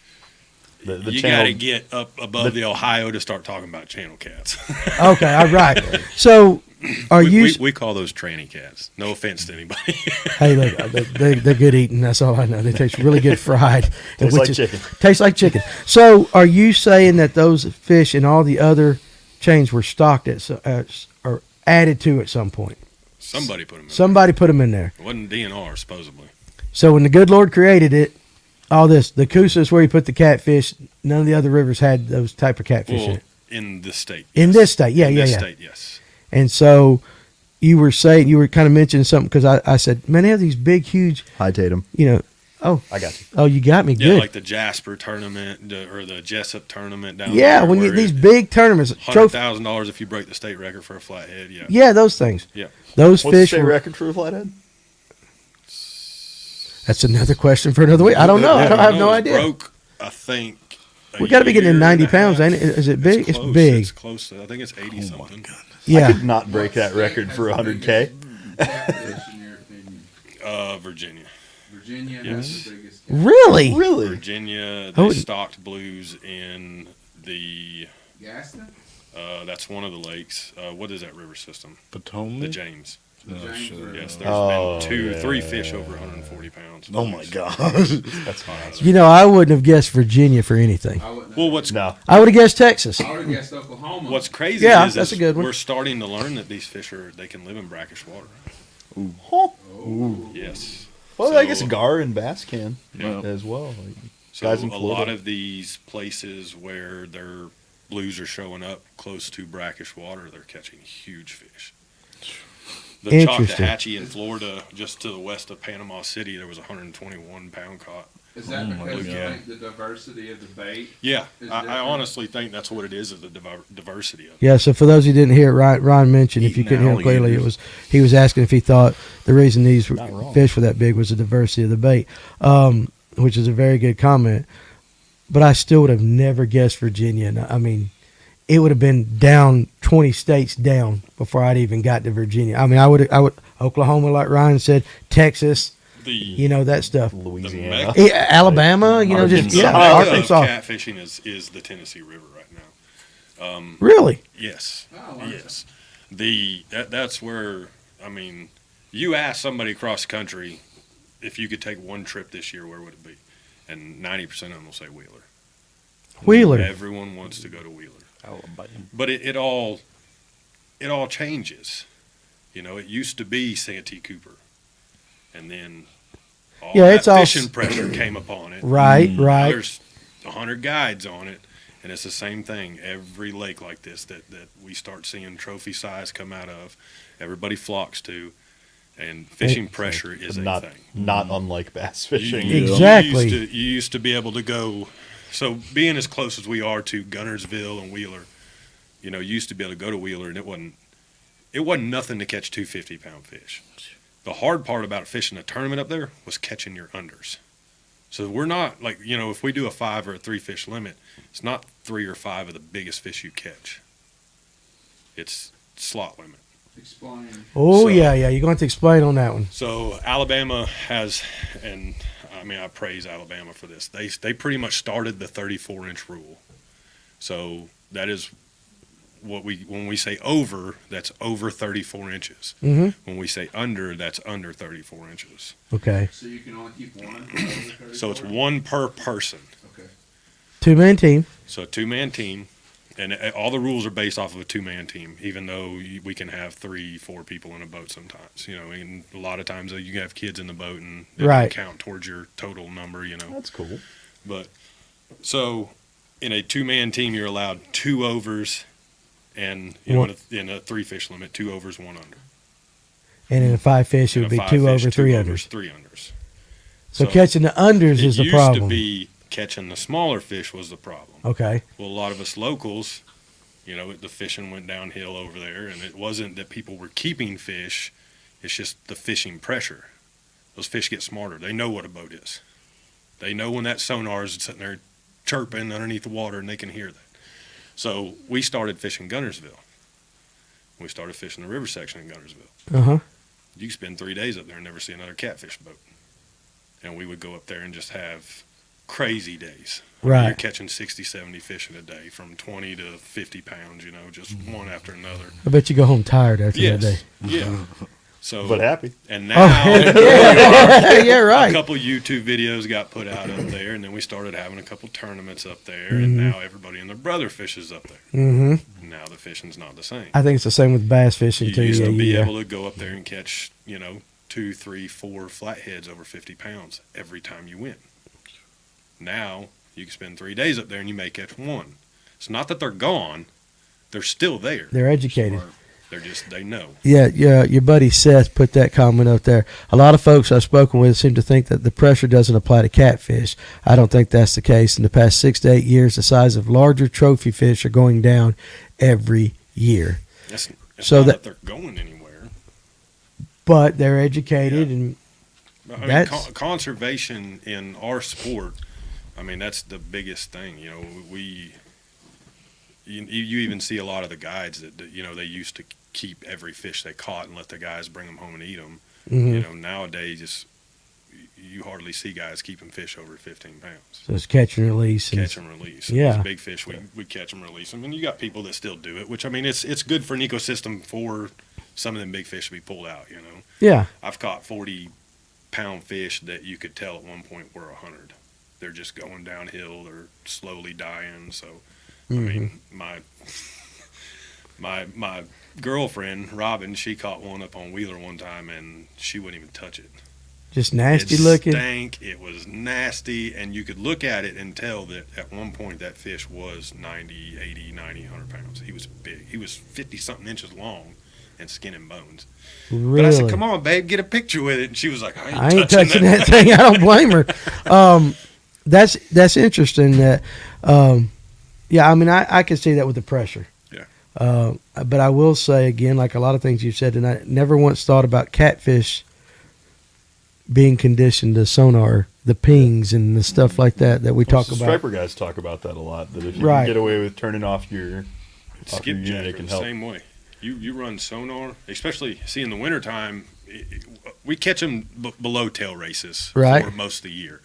In the wintertime, this may give you all a little secret. In the wintertime, we catch them in creeks. You just go up in there, find the bait, start throwing jigs, and eventually you don't catch the numbers that you catch below the tail races. But I put out a YouTube video catching skipjack in a creek before. And I mean a creek no bigger than this. Yeah. It's 3 feet deep. You can see the bottom of it, and they're just skipjack everywhere. Piled up. Really? Yes, Harmon, just to piggyback on your thing and to give Eric a hard time, he is still wearing his Speedo shorts, and they're just as tight as ever. So He left a can of Krylon out front. it is after he put 'em on. it is a sight to behold. We're going to have I talked to Ryan about this at the show. I think we're going to do a 12-month calendar, Fish North Georgia calendar with some glamour shots. And I think we start off January with you. We'll do a 2023 calendar. I'll take January and June. Huh? Wow. That's kind of random. Why? Yeah, why those months? Just So space it out. So we'll go I January. need more than one. I need January. a summer one and a winter one. January for you'll have the same pair of shorts on. Yeah. January we'll get a frontal shot, Okay. and June we'll get the back. Okay, does that sound good? Sounds like a plan. Yeah, that's it. Also, too, you guys that are going to go up to Noe, Ryan will have his custom trading cards up there to be signing autographs for anybody that's up there. Did you see one of those? Lucky man. Before you leave, let me give you one and let Ryan. Listen, best form of birth control out there is what I. But anyway, moose knuckle. There's not a moment in my life goes by that I wish that I looked like you, Ryan. I admire you, and you're one of my better friends. But no, son. Ooh, there's a nugget. Here we go. Tactical Bassing Guys had a video the other day catching skipjack on chick on blade baits in about 3 foot of water. There you go. Yep. Welcome to Tactical Bassing. I try to get that guy. I can't get that guy. Hey guys. Hey guys, welcome to Tactical Bassing. He's out there and it's 20 degrees and he's got his flip flop. Well, they're just put something on your toes, dude. That's I like, wear Crocs. do you? Yeah. I mean, there Unless I goes get our in the chance boat. to If I have get- them on the Hey, show. Tactical Bassing is not going to ever come That on would here. be awesome. Hey, listen. The guy's got some ugly toes. He needs to cover them up. Have you ever paid attention to his toes? Hey man. Listen, between Don't your make fun of shorts, his. Danny's between your dropping shorts, nuggets about feet now. yeah, it's like I Maybe can't you just need to concentrate. Keep that to yourself. I can't buddy. concentrate on the fish, and his ugly hairy toes are sticking up there. I'm like, dude, it just looks cold. I'm just sorry. I'm giving a hard time. It looks cold. Any of you guys know the Tactical Bassing Guys? Set me up. I'd like to interview him, and I'd like to ask him why he don't wear shoes. Because he lives in California. Well, he lives in Tennessee not now. anymore, yeah. That'll be question 1 out of the gate. Question Why don't you 1. wear shoes? Yeah. Dude, what the hell's wrong with your feet? Why ain't you got? I'm sorry. I know I shouldn't do that, but Up until Well, this there- year, Matt and Tim, call us. Crocs Yeah, seriously. 24/7. Call me I and dropped about Paul. a 15-pound blue cat on my foot, and his fin went. Oh. okay, yeah, I bet that hurt like Girl everything. talk make me feel like a little 3-year-old again. Did you do the girl scream? Did you do the girl scream? No, it landed, and I went, this ain't good. And I stepped down off the boat. Okay, so we were in Caruthersville, Missouri. Okay, And yeah. There's always a when- good story when behind we this. go fish these big tournaments, we get an Airbnb, and we usually get a really big one, so There you a go. lot of guys can stay there, and we'll get 3, Yeah, 4, 5 teams. that's There you go. fun. Party on. Party All right, house. party Well, on. it ain't even the partying part. It makes it a lot cheaper. Oh, I'm sure it does that too. And, You see where our heads are at. and I mean, there's some beer drinking going Yeah, on. there you go. So, And then, one team cooks every night, and it just There kind you of go. takes the pressure off of you're not eating hey, out all the yeah, time and I everything. like that. Yeah. So There you go. it was horrible. The Mississippi was up like 30 feet, 20 feet. I mean, it's rolling. There's A lot of water trash going through there. everywhere. Yeah. And in that river system, those fish move with the water. When the water comes up, the fish move up with it. And when the water drops, they go down with it. And it's always been hard for me because I don't get to spend a lot of time on the Mississippi to figure patterns out for Right. those conditions on those fish. So we'd been struggling all week. And I had this little spot in my back pocket, and I was like, man, if we get really bad, we're going to go down there and see if these fish are here. And we ended up running down there, and of course, it's a bunch of 10 to 20 pound fish just stacked in this little back eddy, and you just spot lock, drop them down, catch them real quick, get out of there. Yeah. And we're sitting there, and I was like, next one we catch, we're wiping it all over ourselves. Because, when you catch a big one and you're holding him, Yeah. you're bear hugging him, and you've got slime all Yeah. over you. Yeah. You So do. you Yeah. walk in the house at the end of the night, and everybody's there, and you're like, yeah, man, it was a tough day, He's got And the scent of success on everybody's him. Got got the slime slime all on over him. you. So we were wiping that fish all over to play prank with everybody. That's pretty disgusting, but yeah. But I know. Yeah, It's part of it. I get it. It's like, yeah, I know, buddy. I'm right there with I'm you. trying to make it look like we really caught a big fish. So I'm getting slime all right here. I'm getting slime all up on here and everything. And about that time, he flops. You just And I molested the caught hell out him, of and that I was like, okay, here, somebody else grab him and wipe him on him, right? And about that time, he flopped again, right in my foot. He's like, that's what you get for taking that's his what you slime, deserve. dude. I stepped back and I went, this ain't good. Right. And I sat down, and about that time, it hit me. And so they have a poison. on Yes. their Venom. And I'm Yeah. getting ready to go. Yeah, I'm getting. My next question is going to be with that. I sat down and I was like, yeah, I'm about to pass out. And it just took my breath away. Like I couldn't breathe. Like it just hurt Yeah. bad. Yeah. Them things hurt. And they're like, man, they say wipe the slime on it. It makes it stop. I'm like, get that fish away from me. That's what I was. That's what. Right I, now. that's exactly what I was getting. I grew up. I was going to go with this. I was waiting, and you brought it up.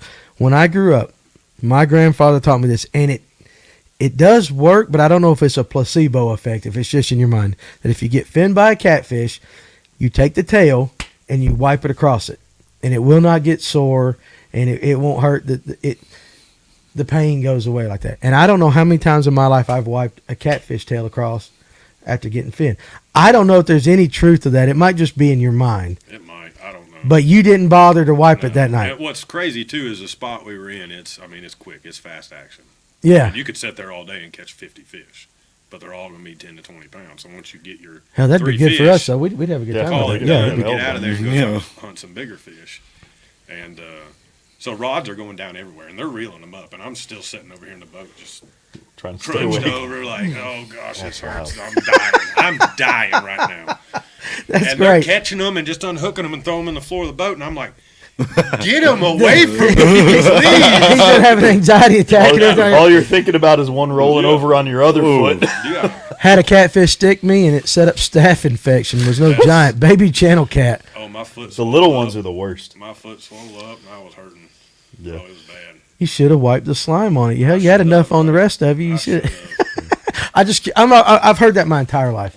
I've done it a million times, Yeah. but I don't know that it really actually works if it's just up here in your I head. do But it with small channel cat when you're getting them out of a throw net Mhm. because they get tangled up and they're pretty bad, and you're trying to yank them out and they're sticking you in. Oh, dude, I've done the it with little them, a little and channel cat is it the does. worst. Oh, Like you yeah. can't get him out of your hand fast enough to keep him from sticking yeah. you every time. It's little Nedry eaters. Michael, I got one for you guys. Y'all want to go fishing? Go down to Tawakoni, go right in front of the dam down there in that 50 foot of water and throw a tape net.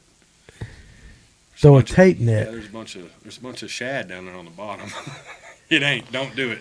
Okay, so It's a bunch of blue cats that are about this big, and when I say a bunch, you have 100, 150 of them in the throw net. I bet that's a pain to get out too. Yeah, I bet You're so. better off just They throwing them roll in the they trash. roll all over the place. That's They roll up in crazy. that mesh. Michael Temples, we covered this a little bit, but I'm gonna let him rehash that. What kind of electronics are y'all using to find some of these big cats? Does LiveScope work with them? And we covered this a little bit, but go ahead and rehash what you used. I use Garmin. I used to use Humminbird, and Humminbird side imaging is amazing.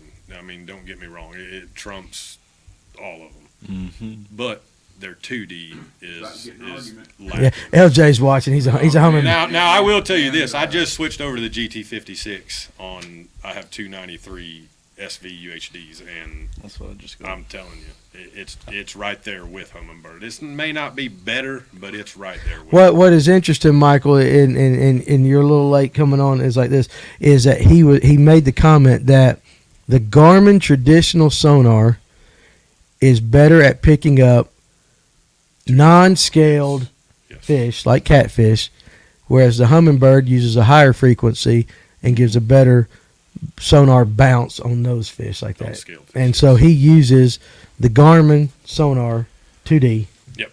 And it's easier for him to spot Yep. catfish like that. So that's kind of what he was doing. Do you ever change frequencies? Like I know because you can run like on Humminbirds they have like a 455, high-low, yeah. then they have like a 800 something, So and then they have a when they used mega. to make, what was it, 88 was back in the day with their Gen 1 Solixes. I'm not doing it. Yeah. 83 100. 83 100, was something before like they that. went to the split where you could run duels. Yeah. It was 83. 83 was the best thing they ever did, and I don't know why they ever went away from it. That Garmin did? we- No, Or the We, Humminbird we were did? talking about this at the expo with the braided line now with all the like crazy number of carriers. It's in fishing. As soon as you put a number on something and you kind of intimate that a bigger number is somehow Yeah. better, Yes. it's Yes. just Yeah. Yes. automatic. Like you Yeah. gotta Yeah. You gotta do that. you gotta have more. In fact, there's actually guys that are still buying the Gen 1 for using them for Solid. 2D. Yeah. The catfish. There you That's go. popular among the Yes. catfish crowd Just like for that. 2D. That's. would have never. I hope- thought I of hope that that- either. Like, I hope Another that good that graph. answered your question right there. As far as pan optics, I've only got to play with it once. I haven't really got to play with it a lot, but I will be buying that. So Yeah. I know buddies that use it, and they say you can see fish on it. I have seen catfish on it, so I know Yeah. you can. That's pretty exciting. That's cool technology. I'm just getting on my boat right now, so Yeah. You excited? I'm very excited.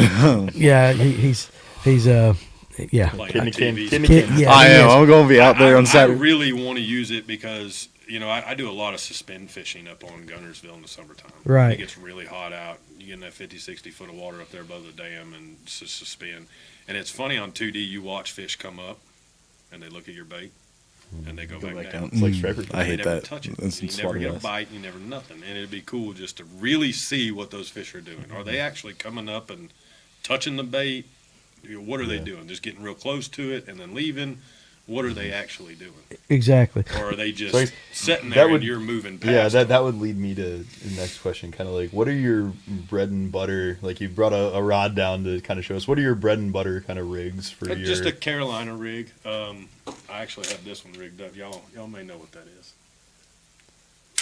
It looks like a mirror lure. It's actually a Livingston lure. Okay. A Livingston, okay. Oh no, does that have the I was electronics in wondering. it? I saw that on your jersey. I was wondering where Livingston kind of came into the equation. So, with that EBS technology that they use, I mean, that's the sound of baitfish feeding or getting fed on.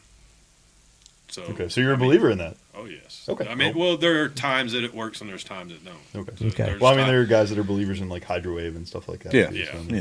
Do you So- guys play with that kind of stuff at all? We or- have their version of the hydrowave. Okay. The one that you can just set down over the side of the boat. Mhm. There you go. I haven't played with that enough yet to really say yes, it works. Or So, yes, so you're using that as an attractor, yes. okay? And for those that aren't familiar with that, it's the vibration of the balls inside it. You're saying it? No. It's Have you ever played with Livingston? No, I don't. a whole electronics system. Oh, holy Toledo! I don't know if y'all. Can you hear that? Do it again. Like we Let's can, go. we, I can hear it. we can hear it. It goes through a cycle, so you gotta give it a second. Oh, okay. So yeah.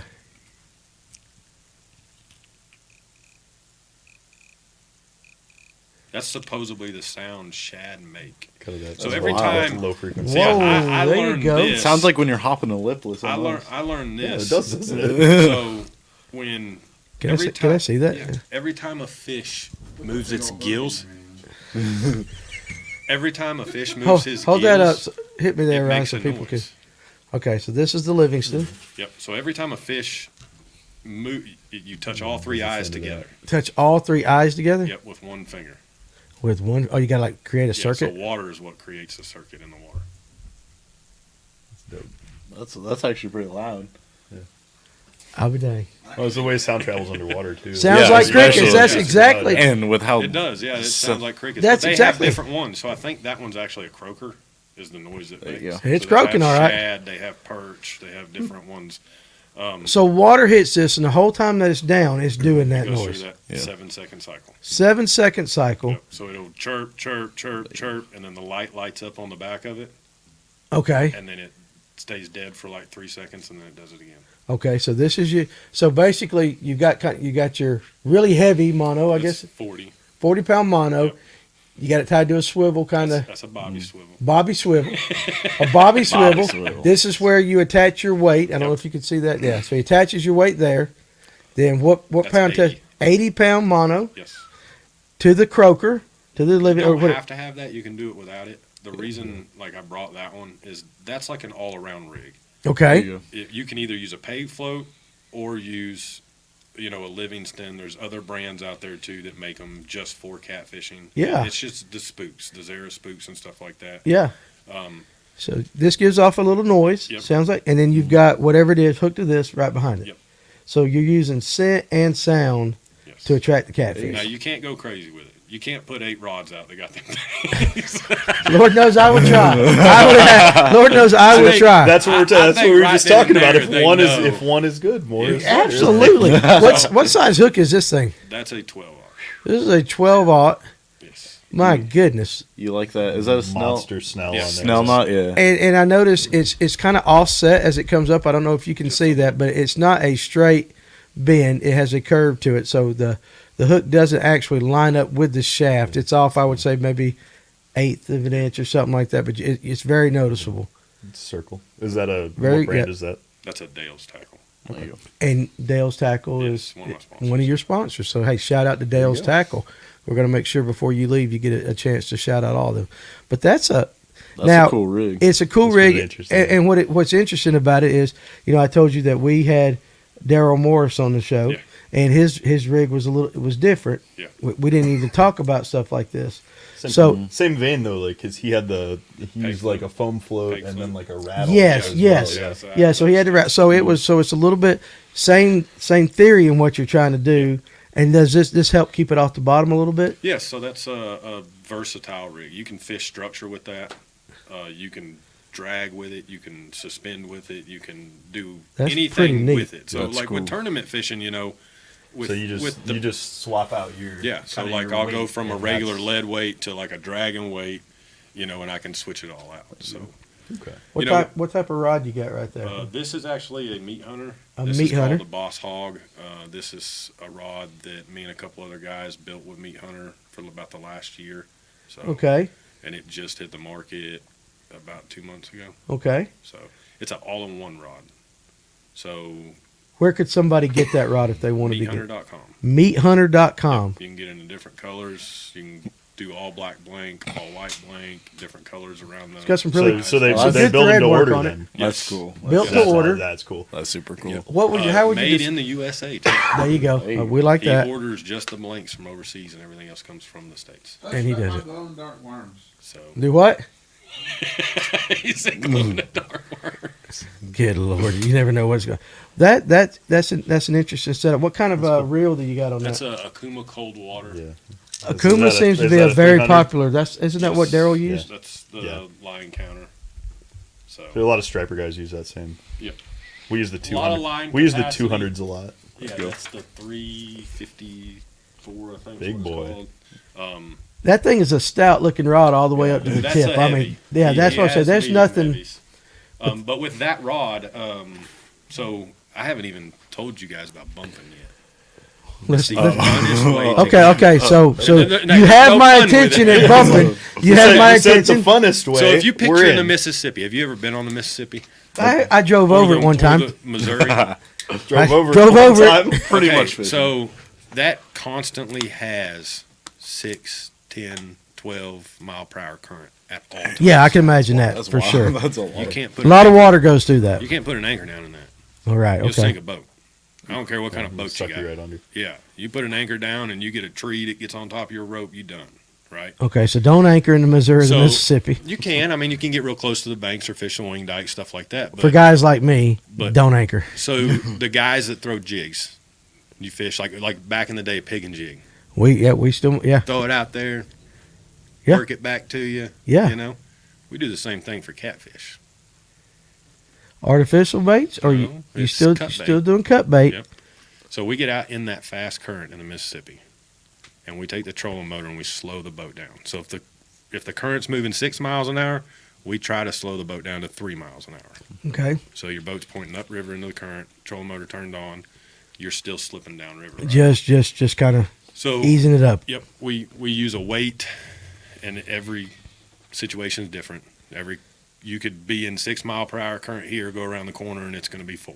You're right. It's every place is different, but you use a weight that is situated for that situation, and you let line out till you feel it hit bottom. You lift up, let line out till you feel it hit bottom, and you just walk it down through there, down the river. And that's and And when they hit it, son, it's ridiculous. okay, that was what I was going to say because Gotta you take said your arm off. that is the most exciting way. So then Your skin on your thumb's gonna be gone. Because your reel's open. You're letting line out, stopping the reel with your thumb, lift up, pick the weight up off the bottom, let it go back down. And so when your he bail's hits open it- the whole time. When he hits it, a lot of times they'll hit it and then nothing. They'd spit it right back out, or they stay put. But when you get one of them big ones and he hits it, as soon as he hits it, he's southbound and gone, and there ain't no stopping him. And you're sitting there going, "Oh, he's on there!" and you're too stupid to close the Well, reel. that would be me, and I could see if I was with Paul Ryan, it'd be like, "Real, Danny," I'd be like, "Whoa!" Now, does that Okuma still flip closed when you crank the handle at that size? This one does, yes. Okay. Yeah. Randy Howell won a big bass tourney on Livingston Lures crankbait. So there you go. I think it's cool. What I was saying, They're actually working on a catfish edition, so it doesn't come with hooks. Right now, every one of them that they send us comes with hooks, so You we gotta have to take all the take hooks the off. hardware off. So they are venturing into the catfish market. That's pretty cool, though. They should. They should. And again, I would have never guessed that. Yeah. I would have never guessed. I'd be quite honest. When you brought your rod in, I saw that on it. I'm sitting there going, What's that about? "Yeah, it's in This my guy's mind." a I'm like, jokester. that's a hell of a No, setup. it's funny. Like I saw something on YouTube. It was like yesterday morning where the guy had like a spook style bait kind of in line like that. So that was.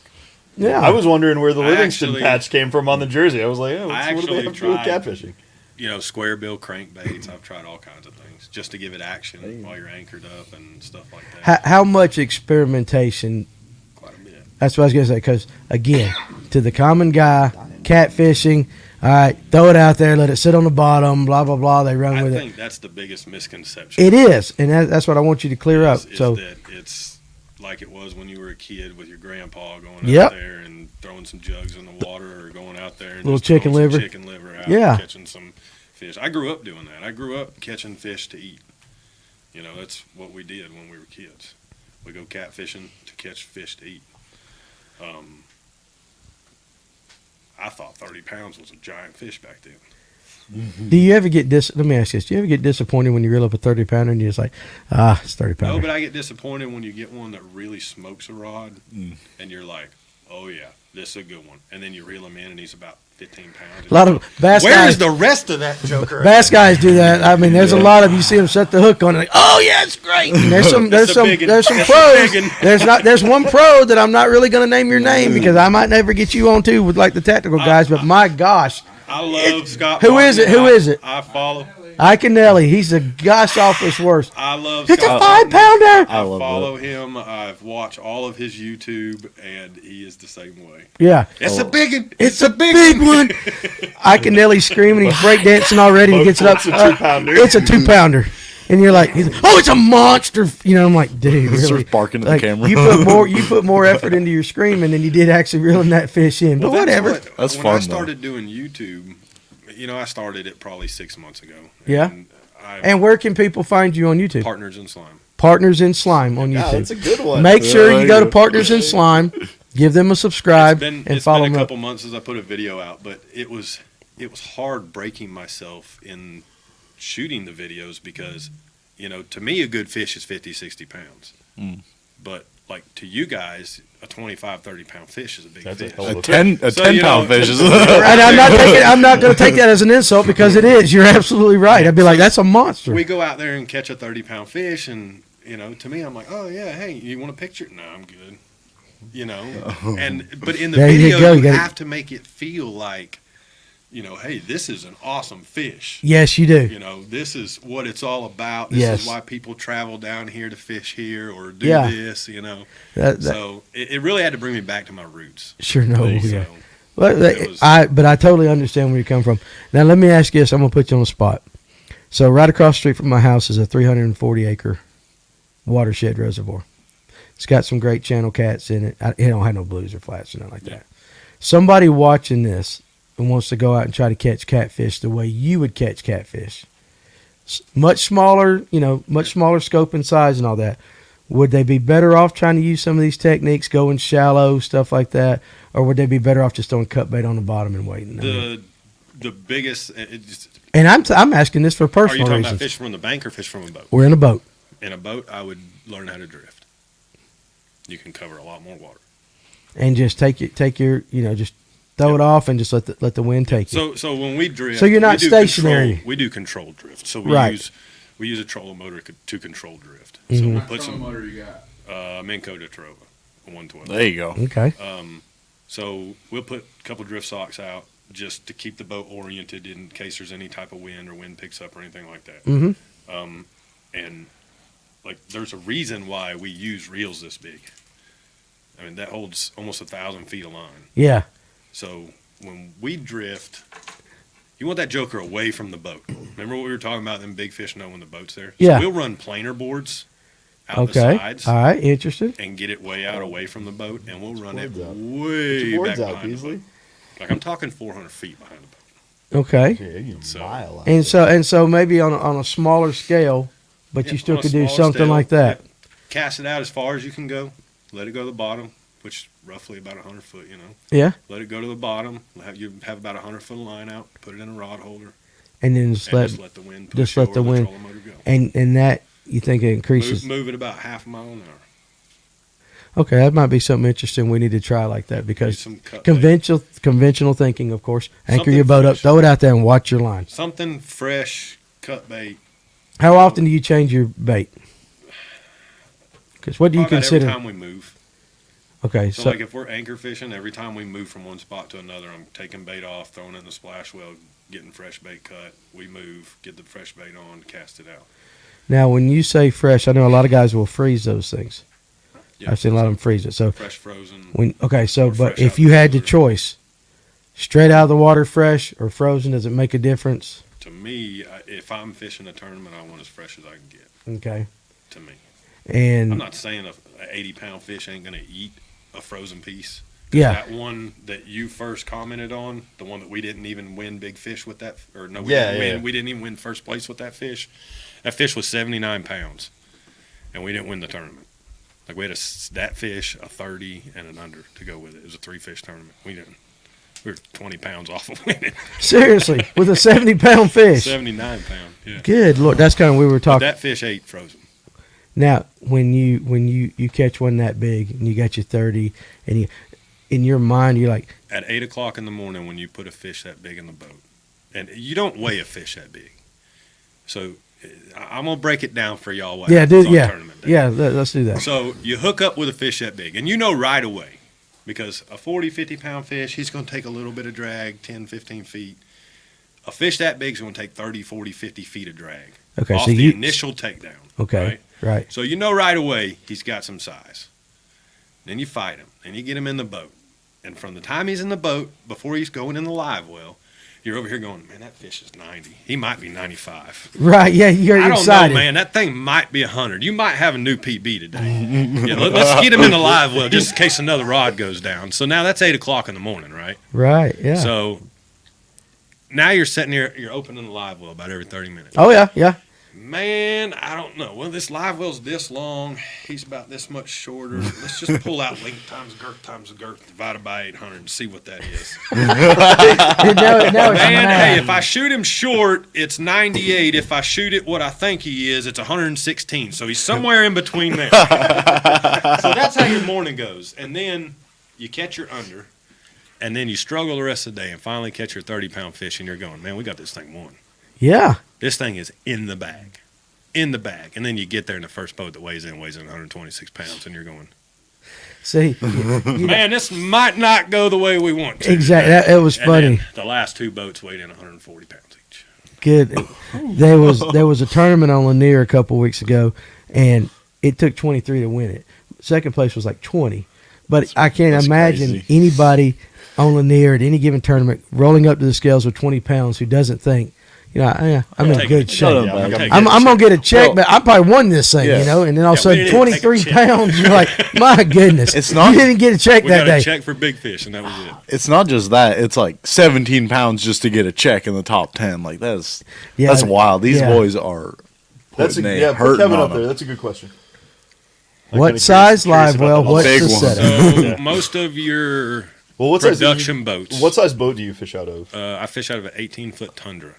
Okay. It's trackers, all aluminum pressed. Is it a gold. center console? No, Not just like it a came a single console, side console, and I put windshields on it. Okay, So all I right. built dual console, put windshields on it, and I redid everything from the consoles back. Okay. And turned it into what I wanted. Right. So it has about a 70-gallon live well. Okay. Like What's filled your all the way. What's your standard size live well in a regular bass boat? What? Probably. 15, What do you think, 18 Chef? What are gallons? Phoenix is running? Like 20 something on each side. 44 gallons, so you got 22 on each side. Okay. 22 and 20. Okay, so you're at So 70. a production boat like a Sea Arc or Crestliner starting to build some G3 builds, Catfish boats. Your production boat's going to come with a 100-gallon live well, 80 to 100 gallons. What about gator boats? The Gator tracks, Yeah, Oh, those are they cool. make a Catfish edition that's what I that goes I 80-something saw miles an that. hour, Gator tracks are That's awesome. wild. but it's a straight, legit, flat-bottom boat. Yeah, but yeah. Any Yeah. chop at all, your spine Oh, yeah. shatters. Oh, like So where do they like in the boat? Then like where does the live well In the back. fit? Just In kind the of back. across the beam in the back. Yep. So Okay. like if Keep where the you're leg sitting back. in a bass boat, where you guys be sitting and right behind you, Yeah. that's where the live well would be. Okay. But everything in our boats are pushed forward. Most of our production boats come with windshields. Okay. So dual console with windshields walk through. So you got as much space as possible behind Yep. the windshield. So, in catfishing and fish care, do you guys still use ice? Do you use We use the ice, G-juice, we all use that? oxygen. You use everything. we So your bait, you're set fill up just pumps, yeah. recirc pumps, you name it. You name So it's legit. It's just like bass fishing and stuff like that. As The far as Cat that. Masters is mandatory that you have oxygen in the summer months. There you go. And Okay. they'll test your water while you're in line just to give you a heads up, like, hey man, you need to bump your oxygen up. So Really? Okay. That's interesting. Now, do y'all have like dead fish penalties? we are DQ'd for a dead fish. Ooh. DQ'd. Stinger. There you go. Yeah. Okay, so that's legit. That's Tip-top what I'm shape saying, man. levels. That's fish care is 100%. Like that's our biggest thing. That's the biggest thing in our sport is fish care. That's good to know. That's good to know. And again, If we got fish that I've jumped in we fished at Watts Bar one year, and all the fish were really, really deep, and the tournament was out of this little bitty creek way in the back of it, and every fish we let go just laid right there, and I ended up getting in with them and doing the reviving them, getting them out of there. So and catfish by nature are tough, but are, it's still good but that you got to put do that. anything in a live well for an extended period of time and lower the oxygen level on them. Yeah. You know. There's a lot of stress. Yeah. So all your legitimate catfish tournaments DQ dead fish. That would kill that. But that's a good. wild. But it puts an emphasis on. Yes. Fish care. You get them in there. Now you got to take care of them. Wouldn't have seen that coming though. I mean, Yeah. I'm gonna be honest. I didn't. Dead fish, you're done. Oh. Dead fish, you're Yeah. done. Okay, Well, then. see, here's like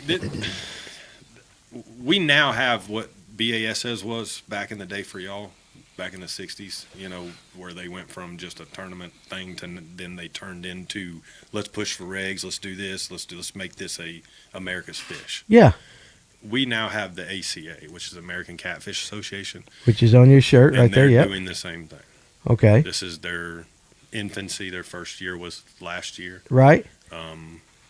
We have a tournament alliance where everything is ran together, so they have overall points races throughout the whole catfishing community. Right. So even guys out in California are fishing against guys over here.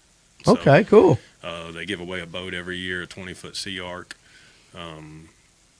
Big But do the money prizes. rules basically they're nationwide? So if you're in Yes. that, everybody's It's fishing not the a same. set rule set, but there are certain Certain ones that are there, ones that are there. like the DQ So, yeah, rule. they don't do you have to do a 3 fish limit. You have to, they don't regulate that stuff. But as far as what gets you DQ'd or what they allow and don't allow is That's pretty good since it's across the board like yes. that. But they like last year There's a interesting commercial- question as well. a commercial fisherman up in Alabama pushed for them to get rid of the 34-inch rule.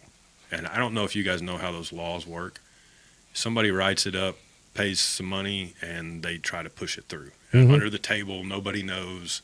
And we Right. caught it. I actually have a buddy up in Alabama that caught it. If nobody would have caught it, they'd have got pushed through, and there wouldn't be a 34-inch rule on Like through the fishing state that way. legislature? Yeah, through the state. So we caught it. The ACA stepped up. They started making phone calls, and we got it shut down before it ever Good got deal. anywhere. Good for you. Illinois just passed a law. I'm pretty sure you guys know about this too. Illinois just passed a law where all tournaments are going to get taxed. Yes. So Yeah. the ACA is forefronting fighting them, and they've actually got guys on board that they're going to throw some different things at the legislators Yeah. to try to get them to change it. Yeah. They're gonna I mean, in all honesty, they're trying to get them to just, hey, raise your license price $2. Do the same thing. Taxing them, and you're going to make this much more money compared to, Yeah. because you're going to lose all these tournaments. And a lot of people don't pay attention to what's going through the legislature. They do. The average Until it's too person late. does not, and then until it's a law, Yep. or they It's see too it on the late. news. The vote's happening, and you're like, Yeah. what? But it's the average person's due diligence to do that, and most people don't. Yep. Most people don't. So good for you in catching that. The guy that caught that and all that. I want to make sure. We get this question in because that's something that's big with the bass community. Do you have to fizz catfish? But we do it with our hand. Okay, here we go. We should have started off with this. Go on. You have my attention. Okay, so if you How catch do you a fizz a fish- catfish? You catch fish out of 50, 60 foot of water and you bring them up too fast, they're going to blow up like a balloon. Absolutely. On our fish, we can visually see it. Where yours, you guys just know once you put him in the live one, he's laying on his side, Yeah. and you know something's up. Yeah. Our fish, right above their stomach on their sides, it bloats way out. So what we'll do is we'll pretty much stick him in the live well, and then you pull him up by his mouth onto the edge of the live well, so you're putting all that weight right here, right? Okay, so where his air so bladder half the is. fish is out. Yep, and you put all of his weight right there on that air bladder, and you shove your hand down his throat. And as soon as you get down in his throat and you open his throat up, he burps it all out. That's wild. I wish it was that easy, but so you belch the fish. Yep. No May have to needles. do it a couple Burp times. that but baby. Man, no you do it with needles, PVC though. pipe too. Yeah. We make our own. What kind of noise is it? I mean, is this a Sounds just like a burp. And it's, really? That's what. and it stinks. Oh yeah. That is A lot interesting. of times they throw up too while they're doing it. That's how you end up with ducks in the So floorboard. That's how you get that. Like, Oh, we see Fish what. all Yeah. over your hand and I don't know. I'd be mad if a fish throws up something the size of a duck, though. I think I'd be mad. That's like 5 pounds. Yeah, right Yeah, there. you lost Like, it right there. Dadgummit. So the bad part is a lot of times when you do it, as soon as you stick your hand in his throat, he bites down and he starts acting a fool. Oh, I'm sure. Yeah, I mean, Yep. hell, I would. Yeah, that's 80 pounder or whip your own. so. So, what's the biggest one you've ever had to do that on? Probably in the 60s. These Oh, are that's very a long. big animal. Arm I don't wear palm. gloves either, Right. so That's probably one of Yeah, the more that's- interesting arm things gone. I've heard Arm tonight. gone. Though. it's I'll funny use my left arm. because like kind of initiation I do when people first come fishing with me. So I'll make them, instead of just throwing a fish back after we get pictures with it, I'll make them put it in the water and I'll be like, don't let go of it until he bites down. I want to make sure he's good, you know. Yeah. So you got to let go of 50, 60 pound fish and he gets in that water and he bites down on you. Yeah. He doesn't just bite down, let go, swim off. He bites down, turns and Tries to rolls. take- Rolls. And, Yeah. yeah. And That happened to me when we were in Tennessee. yes, that is exactly. ain't got to do that. A catfish is very strong in the jaw. Oh, yes. They're very strong in the jaw, and there's a reason why a lot of them noodlers wear gloves and stuff like Yeah. that. You wouldn't do that? You wouldn't go noodling? So here's my look on it. That fish is there for one reason. He's in there making a nest or he has eggs in there. Right? He's in there. So catfish, they lay the eggs within like 3 to 5 days. They hatch. The male is the one that stays with them. Okay, did not After know they that. hatch, Yeah. he keeps them in his mouth for like 6, 7, 8 days. Really? When you go in there and you yank that fish out of there, all them babies are out there getting ate by brim and everything. Yeah, else. Danny. Well, that puts a different perspective Yeah, on it. Danny. I feel So- bad. Yeah, Danny. Well, I feel bad. You watch Dang it, these girls and stuff on YouTube doing it, and they put a tag in them, and they say, "Oh, we caught this same fish here last year." You did, and that's not the problem. You're not killing the fish, and that's not what we're upset about. The problem is that whole generation for this year that just came out of that fish is probably dead. Well, What are the odds if those haven't hatched? What are the odds that fish is going to go right back in that same hole? okay, now, that is a perspective that I've never heard of, and I never knew anything about it. I just see them sticking a hand in there and letting the big old fish bite down on the hand and pulling a big old catfish out.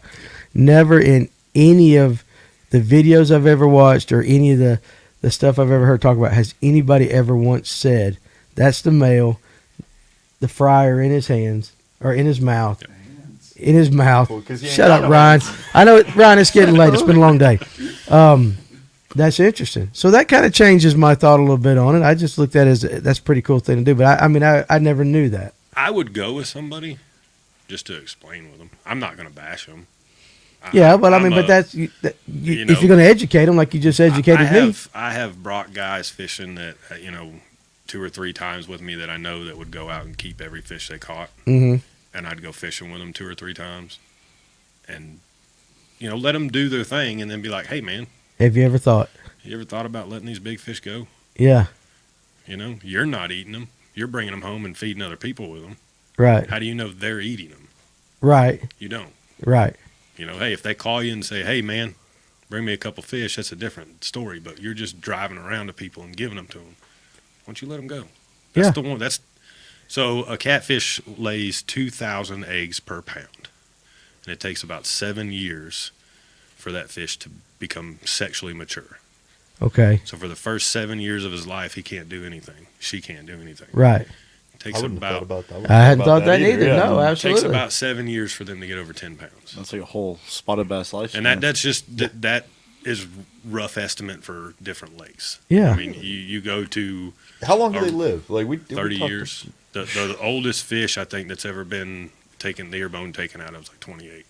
Okay. Okay. That was a 121 pound fish out of Texas. Oh my. Okay. So for the first third of that fish's life, though, it was not sexually, Yeah. So you know, it able can't to reproduce. So a 10-pound fish, 2,000 pounds per egg, you're getting about 20,000 pounds or 20,000 eggs, and then you have a 1% survivability rate back to sexual maturity. 1% survival rate. Every fish is about the same. Every fish is about 1%. So you get about 200 of them that are going to reach sexual maturity. That's dropping some good numbers So right if- there. So if- that's, again, that's if- something I hadn't thought So about. If you throw when a do they- 50-pound fish out there, Yeah. you see the difference? Yes. Yeah. Yeah. Now you just went from 200 surviving up to 1,000 surviving. There you go. That's well, Keep all the 10-pounders y'all want. but let them Leave 50s the go. bigger ones go. See, there you go. When That's do the kind of they- knowledge we If it need. takes them, you said, how many years to get to about 10 pounds? About 7 years. About 7 years, dude. When do they start to put on weight? Because that's about a third of their lifespan. After they get to about 10, 15 pounds, then they really start packing on the weight. So And it's like, none of that stuff is like set in stone either, because there is Yeah. no real. I mean, there's no study rule. on 'em. There's no rules. Some grow faster, some grow slower. Yeah. You know, whatever. But I, I mean, was thinking if it takes them that first, they- 5-7 years to get to. Which one do you think grows faster? Blue cat, Blue cat goes Yeah. faster. Yeah. flathead, it hibernates in the wintertime. Blue keeps eating. Yep. That makes sense. Which That one's hardest for you to catch? When you're targeting. Flatheads, they are finicky, real finicky. but they're vicious. There's a Oh, large yeah. amount Oh, they're of rowdy. catfish. Yep. So when you catch a blue cat, I bet you guys noticed this when y'all went up there. So when you catch a blue cat, he's fighting the whole way to the boat, right? He's just shaking, throwing, whatever, right? A flathead, you're gonna think, I don't know, this might not be that big. Until you're he dragging him all the way until he's right underneath the boat, and as soon as you get him off the bottom, then he's like, yeah, nope, Yeah. Not today. yeah, Not today. not today. But that's actually that last 5 minutes of knowledge from the noodling talk onto that, or even with the fizzing and everything. That's some good stuff that I can say I have never heard. Been on this earth 49 years. I've never heard anybody say that about a catfish. I got one. This is probably the coolest thing I know about catfish. So they did a study in Texoma and on the Tennessee River where they GPS tagged fish over 60 pounds. Mhm. Right? Every fish that they tagged was over 60 pounds. How many times do you think one of those fish locked through to another lake? No, I would have no earthly I idea. think it was 6 times. So they would go through the locks. From Wheeler to Wilson, from Wilson to Pickwick, from Pickwick back to Wilson, back to Pickwick, I think it was, and then back through all the way up to Wheeler. So they're all they're just They ain't stupid. That's what I'm telling you. They know when that boat's there. If a fish knows how to lock through a dam, he knows when a boat's there. interesting. That's really See, that's some That's good wild. stuff. Does those numbers apply to a fish in a good ecosystem versus a farm pond fish? I guess he's talking about you're talking about the eggs to that. I don't know. I don't think they've ever done any studies on farm pond fish. So I don't really. I would imagine if it is, it's at a smaller scale because those fish never get as big. Probably, and the food isn't really there too. That's true. Yeah. Oh, you got a fish feeder or whatever. Yeah, that's Well, then normally that would be channels anyway. Brian. I'll be here. hard to I'll get be here those 8 to to 5 live. tomorrow, Yeah. It's hard to get blues and flats to live in a lake. and I can Like, be that's later a if you big- need me to be. That's another problem. That's we an animal have. that needs some space. Yeah, that's another Right. problem we have is pay lakes. So Yeah. around here we have pay lakes that are carp and little channel cats and brim and bass and Yeah. stuff like that, right? Well, up north in Kentucky and Ohio, they have pay lakes that are trophy catfish, and they go out and they have commercial guys hoop net them and gill net them, keep them alive, and they sell them to them, and they load thousands of pounds of fish in lakes week after week after week, Really? and they're all catch and release. Mm. But they'll bring in 100-pound fish, and you get 5 or 6 people to catch it over the next 2-3 weeks, and you just see it drastically going downhill. It's got sores all over it. And Yeah. I've seen some of that it's stuff. a waste gross. of natural resources. That's the biggest fight we have right now in our fishing industry for us. I've heard about it with carp. I know they've done it with carp, selling them to the trophy ponds and all No, that. I've seen some of the Yeah. catfish stuff. It's Yeah. pretty disgusting. Like, Question. Yeah. Why have I caught so many damn catfish on jigs? Yeah, jigs and Ned rigs, they're hot on it. They'll eat it. That's what I'm saying. they They like are they like predators. crawfish. And Hey, topwater you on put one a here jig in lately. front of a catfish and he's going to eat it. Yeah. I Yeah. caught 2 on a fish head.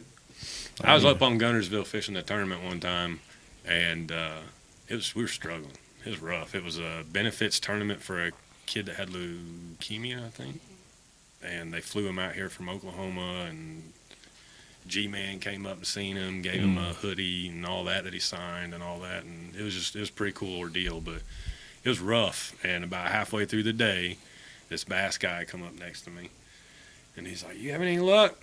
I said, "No, not really. Can't really find any big catfish." And he goes, "Well, heck, I can't find any bass, but I've been catching catfish all day right up on the bank." And I was like, "Really?" He's like, "Yeah." So I switched tactics, got tied up on the bank, started catching fish. It's all interwoven. It's amazing how Yeah. it's amazing. Predator's gonna predate. That's It's exactly like- right. You put a crankbait in front of him, Yeah. and he's hungry. The first catfish I ever There's caught, I caught actually, in a do you crankbait. guys know the guy that catches all the giant smallmouth on below Wheeler Dam on Wilson?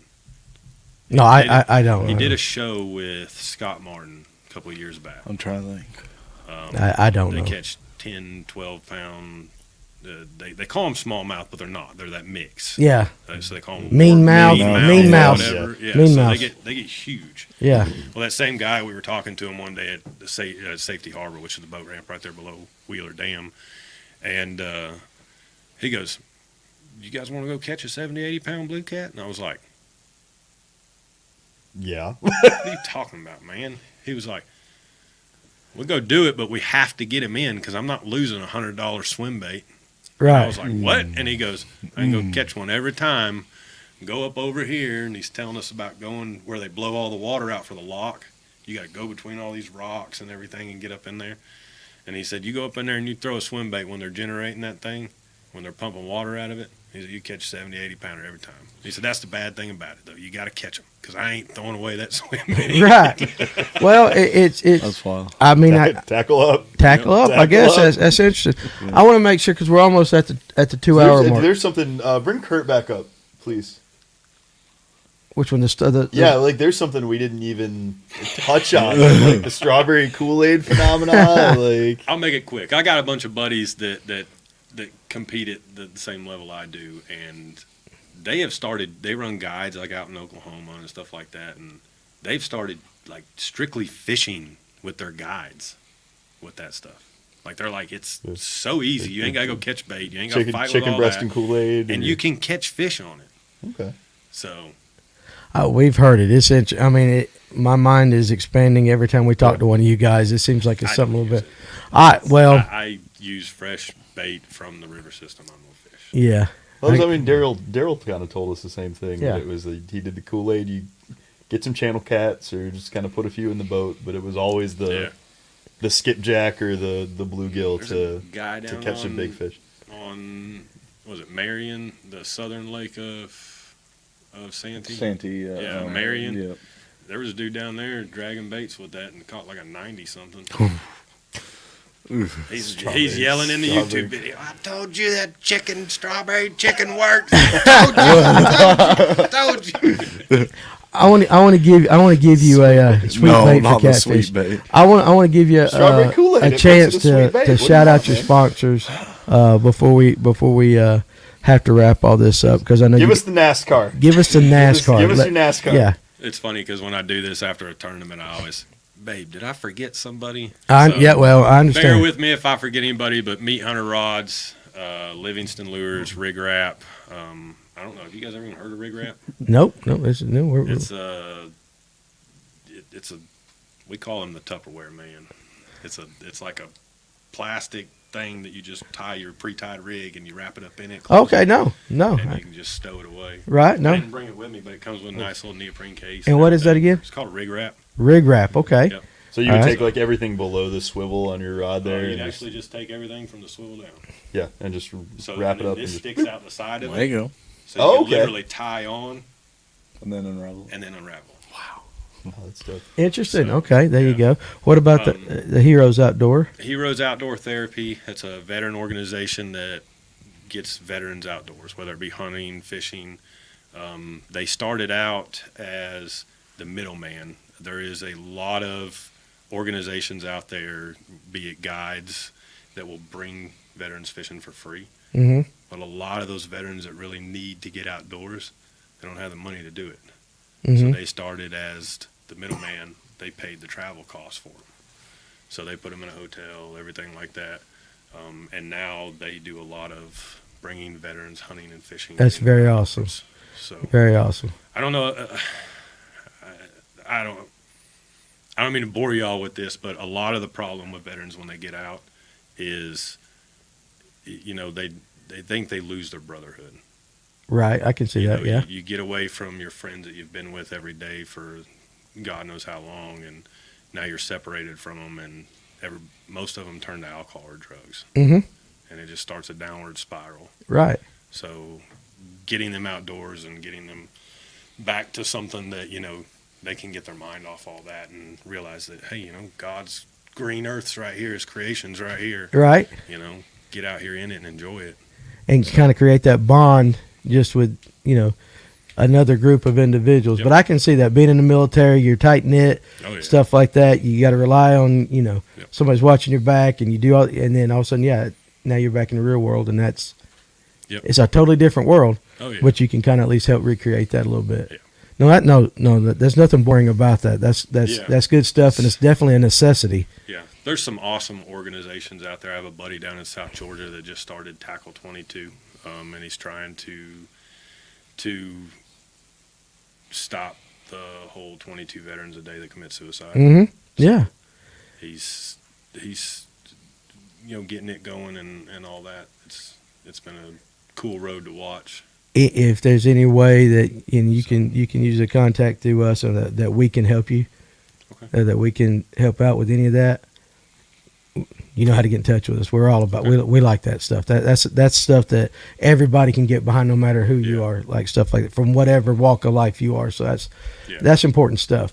Yep. And I can definitely. There's always that need. Yeah, if anybody wants to help any of those organizations, you can get on their Facebooks, Heroes Outdoor Therapy or Tackle 22 Fishing, Mm-hmm. and reach out to them. And I'm not even talking about donate money. I mean, donate time. Take Time a is veteran- yes, Take a veteran fishing or hunting, for one of those companies. So yeah, because there's veterans all over the country that they don't have reach in those areas. absolutely. So I mean, Absolutely. No, absolutely. I encourage everybody who's watching this now or at a later date to definitely get involved. I mean, you hear us say that all the time on here. Get involved, do something, you'll make a difference. And you never know, that difference can be generational too. You Yep. never know how you affect somebody here, how it can affect their grandkids or something down there. You can make a difference now, Oh, and yeah. it will flow down. So you got anybody else? Dale's Tackle, Cat River Anchors, I don't want you to forget nobody. Livingston Lures. You said, you got Smackdown Catfishing.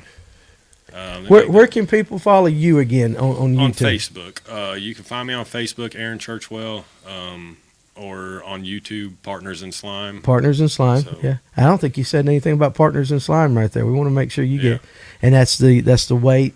That's the business Partners. The business It's is- www.partnersinslime.org. Okay, and if they wanted to purchase that Yep, or something, you they can can go on there. There's videos on there showing how they work. They come in different colors, different lengths. So like that's a 3 ounce, that's a 4 ounce. You can just switch them out as you want to go. If anybody catfishes, then they know that, you know, whenever you buy drift weights, you buy what it comes as it is. You can't change it out. So I saw a problem with that and came up with a solution. Played with this for about a year before we put it on the market. So. That's awesome. But like I said, if I forget anybody, I'm sorry. Well, listen, I do it all the time. I know it's tough. Yeah. It is absolutely tough. So, all right, guys. So we're past about the 2-hour mark. I want to say, Aaron, listen. Coming from the bass world, that's what we like to say. We like doing these shows, but I really love the fact that you came in and you know, some good information. You know, and all fishing's fun, but some of the stuff, like again, you changed my mind on noodling, because I mean, I'm serious. I never once considered that. Never thought about fizzing or hand burping a catfish. You know, but we appreciate. Sounds terrifying. It does sound. Yeah, I'm gonna have to do it just for the experience, and I need to do it now because I still can't smell from COVID. See, so now's the time. You can't either. So now's the time. I mean, I can. Yeah. It's been September. July. Yeah. I still can't smell, which, you know, it has its benefits. I was down for 4 hours. That was all it hit me. I was actually working the storm in Louisiana, and it hit me, and I stayed in the camper for about 4 hours, napped, woke up, and was like, yeah, I'm good. But you couldn't smell. I can't smell sense. Yeah, I can't. It popped me for a little bit longer than that. But the sense of smell is not being able to smell things is. So now's the time I need to go burp a catfish and all that. I want to say I appreciate you. I mean, seriously, I like it when a guest comes on and we learn something. Come back when you can stay longer. Absolutely, seriously, we're definitely going to do that. And now we have something to kind of follow in the catfishing world. We can kind of keep up with you and stuff like that because it's very interesting. We can make a trip and y'all can do it, and we can try to target some really, really big fish. Oh, listen, And me and then- Paul's all and about then that. That'll give you something to talk about. And then we can bring a camera guy and we can do it. Let's set that up. Let's do it. And we'll stick it on it. But again, man, I really appreciate. Thank I you. really Thank you for appreciate it. This is a having me, very guys. interesting thing. All right, guys. So this is it for tonight's episode. We appreciate all of you who have stayed around and has watched this, and also. For those that are going to watch again later, we appreciate you guys just as much. We'll be back next Thursday night. Carl Noe's going to be here. We're going to talk about the Noe Outdoor Fishing Expo that's going to happen in February, and we're going to talk some bass fishing and all that. You guys be safe. You have a great week, rest of your week and weekend. Go catch some fish. And Like and subscribe. You know, good grief, I always forget that part. You know, like and subscribe here on YouTube. Share it around. But again, go out there and make a difference in somebody's life. And, you know, you never know what you do today, how it's going to affect somebody tomorrow. So we appreciate you. We'll see you next week.